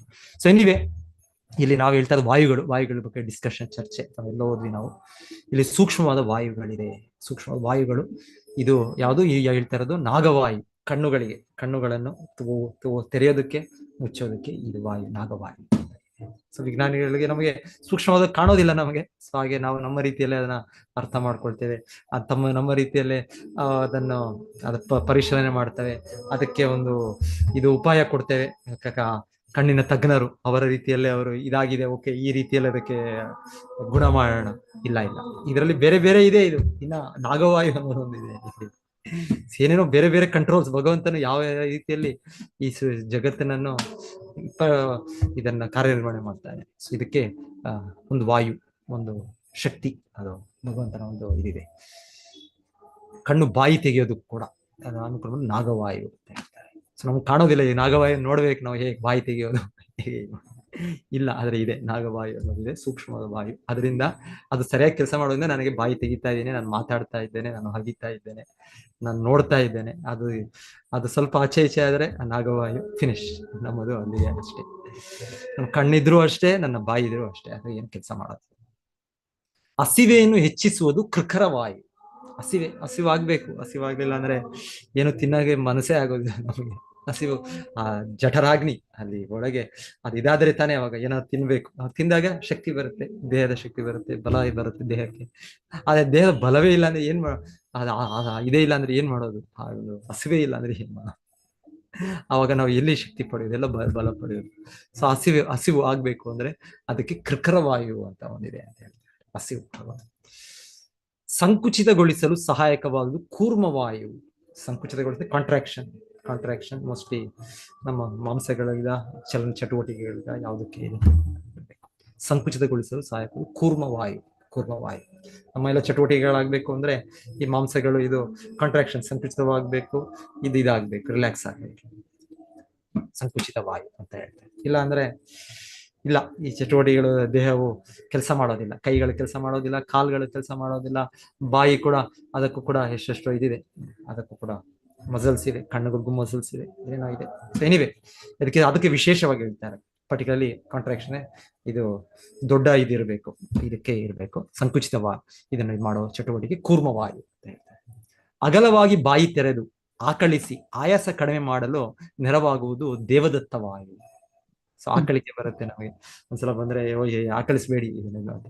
ಆದ್ರೆ ಇಲ್ಲಿ ಹೇಳ್ತಾ ಇರೋದು ಆಕಳಿಸಿದ್ಮೇಲೆ ಸ್ವಲ್ಪ ನಾವು ಫ್ರೆಶ್ ಆಗ್ತೇವೆ, ಅದು ಕೂಡ ಬೇಕು. ಅಗಲವಾಗಿ ಬಾಯಿ ತೆಗೆದು ಆಕಳಿಸಿ ಆಯಾಸ ಕಡಿಮೆ ಆಗಲು ನೆರವಾಗುವುದು. ಆಯಾಸ ಕಡಿಮೆ ಆಗಿಬಿಡುತ್ತೆ, ತುಂಬಾ ಆಯಾಸ ಆಗಿರ್ಬೋದು, ಆದ್ರೆ ಸ್ವಲ್ಪ ಆಕಳಿಕೆ ಸ್ವಲ್ಪ ಇದೆಲ್ಲ ಮಾಡಿದ್ಮೇಲೆ ಆಯಾಸ ಕಡಿಮೆ, ಫ್ರೆಶ್.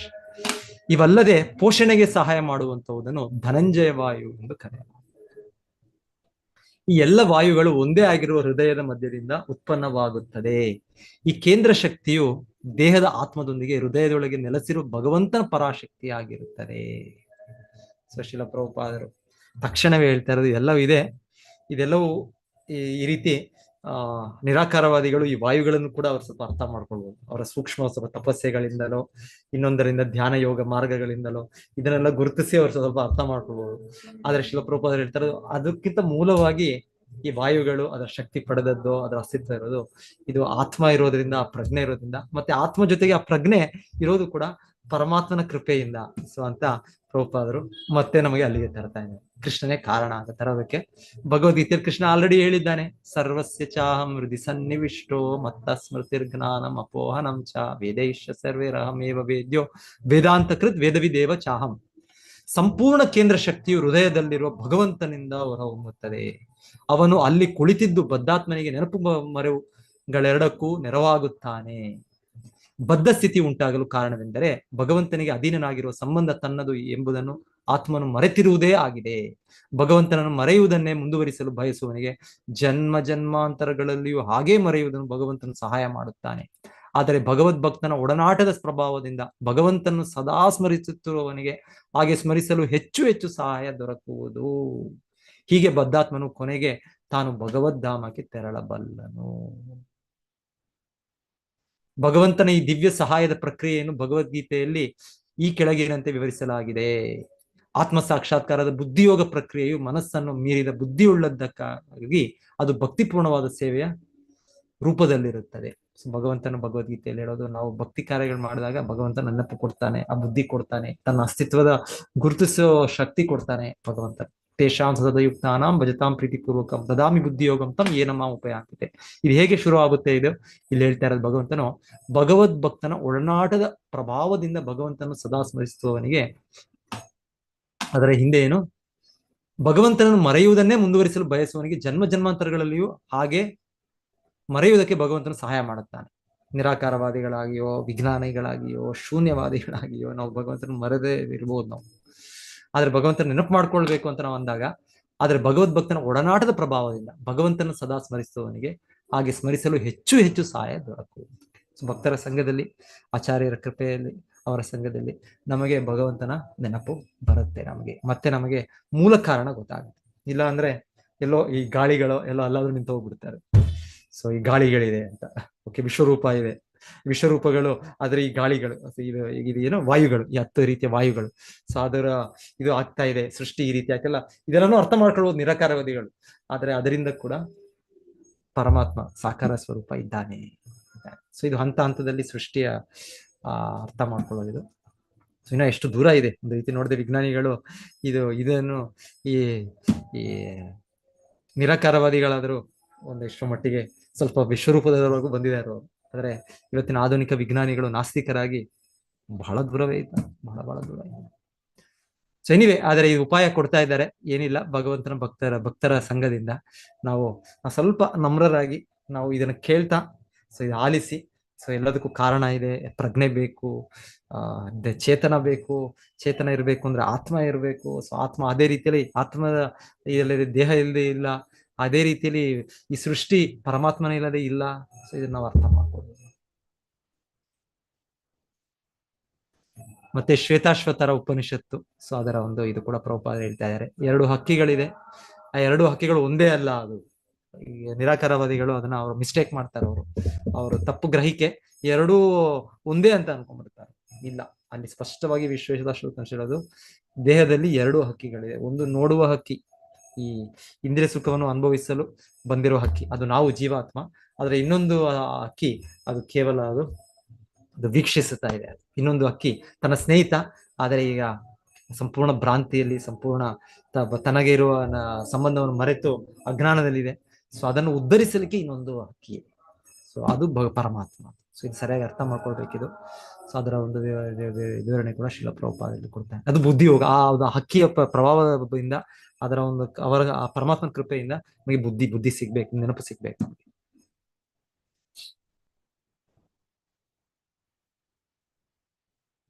ಪ್ರಭುಪಾದ ಹೇಳ್ತಾರೆ, ಆತ್ಮ ಪರಮಾತ್ಮರೊಳಗೆ ಅಥವಾ ಜೀವಿಗಳು ಮತ್ತು ಭಗವಂತ ಇದರೊಳಗೆ ಇರುವ ಈ ವ್ಯತ್ಯಾಸವನ್ನು ತಿಳಿಯಲಾರದವನು ನಿಶ್ಚಯವಾಗಿಯೂ ವಿಶ್ವಯಂತ್ರದಲ್ಲಿ ಇನ್ನೂ ಸಿಕ್ಕಿ ಹಾಕಿಕೊಂಡಿದ್ದಾನೆಂದು ತಿಳಿಯಬೇಕು. ಈ ಬಂಧನದಿಂದ ಬಿಡುಗಡೆಯಾಗುವ ಸಮಯಕ್ಕಾಗಿ ಅವನು ಇನ್ನೂ ಕಾಯಬೇಕು.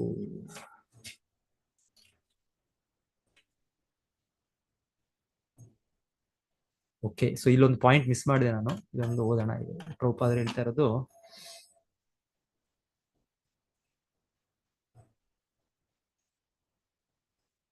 ಹಾ, ಇದು ಯಾರಾದ್ರೂ ಓದಿ, ಇದು ಆತ್ಮ ಸಾಕ್ಷಾತ್ಕಾರ ಇಲ್ಲಿಂದ.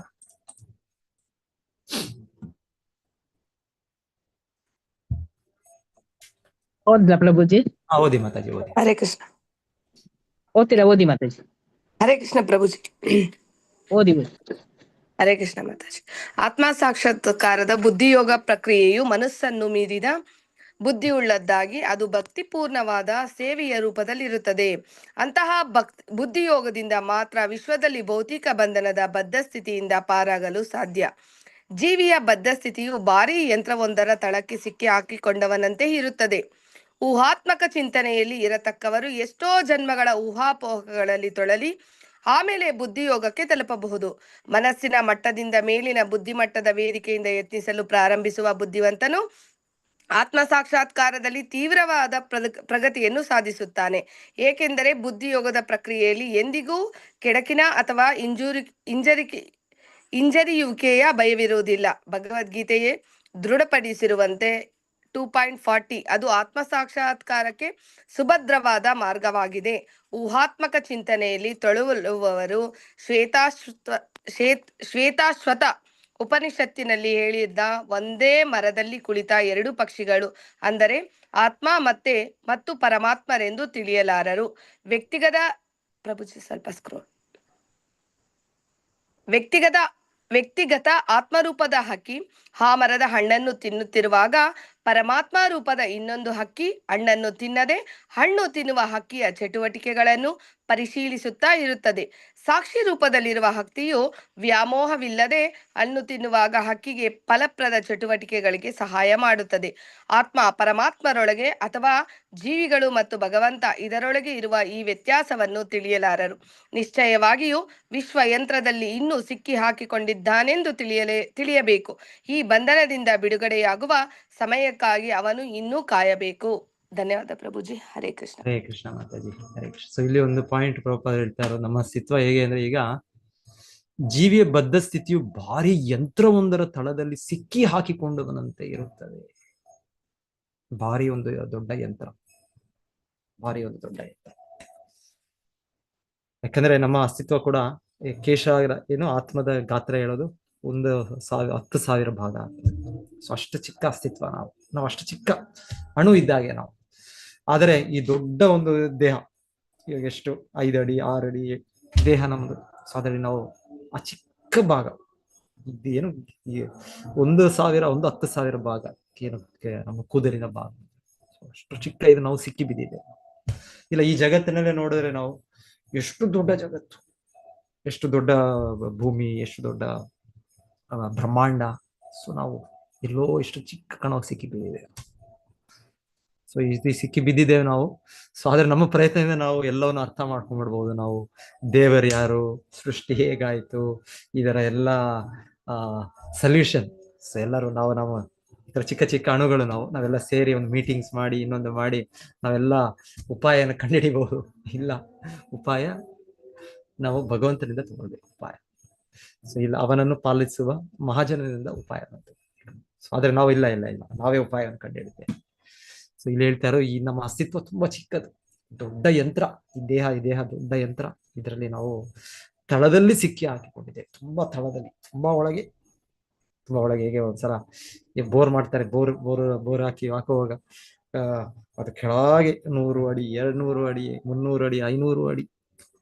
ಇನ್ನ ಹೇಳ್ತಾರೆ ಇವರ್ಯಾರು ರಷ್ಯಾದಲ್ಲಿ, ಅವರು 12 ಕಿಲೋಮೀಟರ್ ಒಳಗೆ ಹೋದರಂತೆ.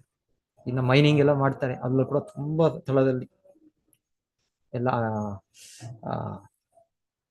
ಮೈನ್ಸ್ ಎಲ್ಲಾನು. ಮತ್ತೆ 12 ಕಿಲೋಮೀಟರ್ ಹೋದ್ರಂತೆ ಭೂಮಿಯೊಳಗೆ ಅವರು. ಕೊನೆಗೆ ನೆನೆ ಕೇಳಿದ್ ನಾನು, 12 ಕಿಲೋಮೀಟರ್ ಮತ್ತೆ ನಿಲ್ಸ್ಬಿಟ್ರಂತೆ ಅವರು. ಹೋಗ್ತಾ ಹೋಗ್ತಾ ಹೋಗ್ತಾ ಅವ್ರಿಗೆ ಅಚ್ಚರಿ ಆಯ್ತು, ಎಷ್ಟೋ ಒಂದೊಂದ್ ಕಡೆ ಎಲ್ಲ ಚಿನ್ನ ಎಲ್ಲ ಸಿಕ್ತಂತೆ. ಈಗ ಚಿನ್ನ ಸಿಗ್ಬೇಕು ಅಂದ್ರೆ ಇನ್ನೇನೇನೋ ಮಾಡ್ತೇನೋ, ಆದ್ರೆ ಭೂಮಿಯಲ್ಲಿ ಲೇಯರ್ಸ್ ಇದೆ ಅದರಲ್ಲಿ. ಸೊ ಬೇರೆ ಬೇರೆ ಲೇಯರ್ ಅಲ್ಲಿ ಭಗವಂತನೇ ಮಾಡಿ. ಸೊ 12 ಏನೋ ಒಂದು ಇದು ಕೇಳಿದ್ ನಾನು, 12 ಕಿಲೋಮೀಟರ್ ನಂತರ ಬಹಳ ಶಬ್ದಗಳು ಕೇಳ್ತಂತೆ ಅವರಿಗೆ, ಯಾರು ಮನುಷ್ಯರು ಅದರ ಹೇಳೋ ಶಬ್ದಗಳು. ಸೊ ನಂತರ ನಿಲ್ಸ್ಬಿಟ್ರು, ಆ ಕಾರ್ಯ ನಿಲ್ಸ್ಬಿಟ್ರು. ಈಗಿಲ್ಲ ಅದು. ಆದ್ರೆ ಆ USSR ಸೋವಿಯತ್ ಟೈಮಲ್ಲಿ ಅಷ್ಟು ಒಳಗೆ ಕೆಳಗೆ ಭೂಮಿ ಒಳಗೆ ಅವರು ಡ್ರಿಲ್ ಮಾಡಿದ್ರು 12 ಕಿಲೋಮೀಟರ್ ಒಳಗೆ. ಅದೇ ಹೈಯೆಸ್ಟ್ ಮಾಡಿದ್ರು, ಅಷ್ಟೇನು ಮಾಡಿರೋದು 12 ಕಿಲೋಮೀಟರ್ ಅಷ್ಟೇ ಭೂಮಿ ಒಳಗೆ. ಆದ್ರೆ ಅಷ್ಟೇ ಅಲ್ಲ, ಭೂಮಿಯ ಇದು ಅವ್ರ ವಿಜ್ಞಾನಿಗಳು ಹೇಳೋ ಪ್ರಕಾರನೇ ಅದು ಇನ್ನ ಬಹಳ ಸಾವಿರ ಲಕ್ಷ ಕಿಲೋಮೀಟರ್ ಅಷ್ಟು ಆಳದಲ್ಲಿದೆ ಭೂಮಿ ಅಂತ ಅವರ ಹೇಳೋ ಲೆಕ್ಕಾಚಾರ. ಸೊ ಇನ್ನ ನಾವು ಎಷ್ಟು ಚಿಕ್ಕ ಅಸ್ತಿತ್ವದಲ್ಲಿದ್ದೇವೆ, ನಾವು ಎಷ್ಟು ನಾವು ಈ ಶೋಧನೆ ಮಾಡಿದ್ದೇವೆ ಈ ಪ್ರಪಂಚದ ನಮ್ಮ ಸುತ್ತು ಇರುವ ಒಂದು ಇರುವೆ. ಅದು ಶೋಧಿಸಿಬಿಟ್ಟು ಸ್ವಲ್ಪ ಶೋಧನೆ ಮಾಡ್ಬಿಟ್ಟು ಅದು ನಾನು ತಿಳ್ಕೊಂಡ್ಬಿಟ್ಟೆ ಎಲ್ಲ. ನಾನು ಮಂಗಳೂರಿನಲ್ಲಿ ನಾವು ಕುಳಾಯ್ ಸೂರತ್ ಕಲ್ಲೆಲ್ಲ ತಿಳಿದೋಯ್ತು ನನಗೆ. ಸಾರಿ, ನಾವು ಆತರ ತಿಳ್ಕೊಳ್ಳೋಬಿಟ್ಟೆ. ಇಲ್ಲಿ ನಾವು ಸ್ವಲ್ಪ ದಿವಸ ಇದ್ಮೇಲೆ ನಮಗೆ ಇಲ್ಲಿ ಬೀದಿ ಗೊತ್ತಾಗ್ಬಿಡುತ್ತೆ. ಈ ತರ ಹೋದ್ರೆ ಇಲ್ಲಿ ಹೋಗ್ತೀವಿ, ಅಲ್ಲೋದ್ರೆ ಅಲ್ಲಿ ಹೋಗ್ತೀವಿ. ಸೊ ನಂಗೆ ಬೀದಿ ಗೊತ್ತು, ಪ್ರತಿಯೊಂದು ನಮ್ಮ ಏರಿಯಾ ಎಲ್ಲಿದ್ರು ನಾವು. ಇಲ್ಲ ಬೆಂಗಳೂರಲ್ಲಿ ನೀವು ಇದ್ರೆ, ನೀವು ಜಯನಗರಲ್ಲಿ ಇದ್ರೆ, ಇನ್ನೊಂದು ರಾಜಾಜಿನಗರ ಇದ್ರೆ, ಅಲ್ಲೆಲ್ಲ ಬೀದಿ ಗೊತ್ತು. ಎಷ್ಟು ಗೊತ್ತು ನಾವು ಇರೋ ಒಂದು ಚಿಕ್ಕ ಅಸ್ತಿತ್ವ, ಆದ್ರೆ ಎಷ್ಟು ದೊಡ್ಡದಿದೆ ಈಗ ಜಗತ್ತು, ತುಂಬಾ ದೊಡ್ಡ ಜಗತ್ತು. ಅಲ್ಲಿ ಹೇಳ್ತಾರೆ ನಾವು ಒಂದು ದೊಡ್ಡ ಭಾರಿ ಯಂತ್ರದಲ್ಲಿ ತಳದಲ್ಲಿ ಸಿಕ್ಕಿ ಹಾಕಿಕೊಂಡಿದ್ದೇವೆ. ನಮ್ಮ ಅಸ್ತಿತ್ವ ಹಾಗೆ ಬಹಳ ಚಿಕ್ಕ ಅಸ್ತಿತ್ವ. ಸೊ ಹೀಗೆ ಸೆನಿವೆ. ಸೊ ಈ ಚಿಕ್ಕ ಇದರಲ್ಲಿ ನಾವು ಇದನ್ನ ಹೊರಗೆ ಬರ್ಬೇಕು ಅಂದ್ರೆ ಭಕ್ತಿ, ಇದು ಬುದ್ಧಿಯೋಗ. ಭಗವಂತನ ಇಂದ ಕೃಪೆಯಿಂದ ಆ ಬುದ್ಧಿ ಸಿಗ್ಬೇಕು. ಆ ಬುದ್ಧಿ ಸಿಕ್ಕಿದ್ರೆ ನಾವು ಇದರಿಂದ ಹೊರಗೆ ಬರ್ಬೋದು. ಈ ಪ್ರಜ್ಞೆಯಿಂದ, ಈ ಒಂದು ನಿತ್ಯ ಭಾವನೆಯಿಂದ, ಈ ಪ್ರಭುತ್ವ ಸಾಧಿಸುವ ಒಂದು ನಮ್ಮ ಈ ಸ್ವಭಾವದಿಂದ ಹೊರಗೆ ಬರ್ಬೋದು. ನಾವು ದಾಸ, ನಾವು ಸೇವಕ, ಆ ಭಾವನೆಯನ್ನು ಪಡಿಬಹುದು. ಸೊ ಆ ದಾಸ ನೆಲೆಯಲ್ಲಿ ನಿಲ್ಲಬಹುದು ನಾವು. ಹರೇ ಕೃಷ್ಣ. ಸೊ ನಾನು ನಿಲ್ಲಿಸ್ತೀನಿ ಅನ್ಸುತ್ತೆ. ಮತ್ತೆ ನೋಡೋಣ ನೆಕ್ಸ್ಟ್ ಅಧ್ಯಾಯ, ನೆಕ್ಸ್ಟ್ ಟೈಮ್ ಸ್ವಲ್ಪ ಫಾಸ್ಟ್ ಆಗಿ ಮಾಡಕ್ ಪ್ರಯತ್ನ ಪಡ್ತೀನಿ. ಪ್ರಭುಪಾದರ ದೊಡ್ಡ ಭಾವಾರ್ಥಗಳಿತ್ತು, ಅದು ಬಹಳ ಚೆನ್ನಾಗಿದೆ ಭಾವಾರ್ಥ. ಸೊ ನಾವು ಓದಷ್ಟು ಸ್ವಲ್ಪ ನಮಗೆ ಅರ್ಥ ಮತ್ತೆ ಎರಡು ಸಲ ಓದಾಗಿ ಆಗುತ್ತೆ. ಸೊ ಅದಕ್ಕೆ ಮತ್ತೆ ಓದೋಣ ಅಂತ ಅನ್ಕೊಳ್ತೇನೆ ನಾನು. ಸೊ ಎಲ್ಲರೂ ಓದಿ ಇದು ಇದೇ ಒಂದು ಪರಿಶುದ್ಧ ಮಾಡುತ್ತೆ ನಮಗೆ ಭಾವಾರ್ಥಗಳು, ಪ್ರಭುಪಾದರ ಶುದ್ಧ ಭಾವಾರ್ಥ.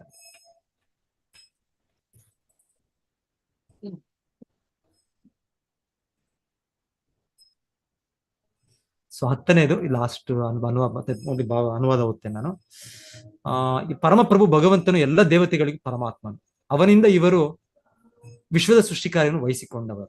ದೇವತೆಗಳ ಪ್ರಾರ್ಥನೆಯಂತೆ ಭಗವಂತನು ಸ್ವತಃ ಯೋಚನೆ ಮಾಡಿ ಅವರಿಗೆ ಗೊತ್ತಾಗಲಿ ಎಂಬ ಉದ್ದೇಶದಿಂದ ಹೀಗೆ ಅದ್ಭುತವಾದ ವಿಶ್ವರೂಪವನ್ನು ವ್ಯಕ್ತ ಮಾಡಿದನು. ಸೊ ಈಗ ವಿವರಣೆ ಬರುತ್ತೆ. ಈಗ ಭಗವಂತನು ಗರ್ಭದಕ್ಷಾಯಿ ವಿಷ್ಣುವಾಗಿ 1,000 ವರ್ಷಗಳ ಕಾಲ ಏನು ಮಾಡ್ಲಿಲ್ಲ. ನಂತರ ಈಗ ಭಗವಂತನು ಮತ್ತೆ ಈಗ ವಿಶ್ವರೂಪದ ಇದವನ್ನು ಮತ್ತೆ ಮುಂದುವರಿಸ್ಕೊಂಡು ಹೋಗ್ತಾರೆ. ಸೊ ಅದರ ವಿವರಣೆ ಈಗ ಬರುತ್ತೆ. ಸೊ ಹೇಗೆ ಅವ್ರಿಗೆ ಗೊತ್ತು ಮಾಡಿಸ್ಲಿಕ್ಕೆ ಹೇಳ್ತಾ ಇರೋದೇ ಅವರಿಗೆ ಗೊತ್ತಾಗಲಿ ಎಂಬ ಉದ್ದೇಶದಿಂದ. ಅದೇ ಭಗವಂತನು ಈ ರೀತಿಯಲ್ಲಿ ಸೃಷ್ಟಿಯನ್ನು ಆರಂಭಿಸ್ತಾ ಇದ್ದಾನೆ. ಹೀಗೆ ಅವರು ಕೂಡ ನಂತರ ಹೇಗೆ ಅವರು ಮುಂದಿನ ಸೃಷ್ಟಿಯ ಕಾರ್ಯ ಅಂದ್ರೆ ಈಗ ಮೇಂಟೆನೆನ್ಸ್ ಎಲ್ಲ ಎಷ್ಟೊಂದು ಆಗ್ತಾ ಇದೆ. ಇನ್ನೊಂದು ನಮ್ಮ ಜೀವಿಗಳು ಸೃಷ್ಟಿ ಆಗ್ತಾ ಇದ್ದಾರೆ, ಇದರ ನಿಯಂತ್ರಣ ದೇವತೆಗಳ ಕೈಯಲ್ಲಿದೆ. ಸೊ ಇದೆಲ್ಲ ಬಗ್ಗೆ ಗೊತ್ತಾಗಕ್ಕೆ ಭಗವಂತನು ಈ ರೀತಿ ತೋರಿಸಿದ್ದು ಅಂತ ಇಲ್ಲಿ ಹೇಳ್ತಾರೆ. ಈ ಅದ್ಭುತವಾದ ವಿಶ್ವರೂಪವನ್ನು ವ್ಯಕ್ತಪಡಿಸಿದೆ. ನೆಕ್ಸ್ಟ್ ನಾವು ನೋಡೋಣ, ನೆಕ್ಸ್ಟ್ ವಿವರಣೆ ನೆಕ್ಸ್ಟ್ ಕ್ಲಾಸಲ್ಲಿ.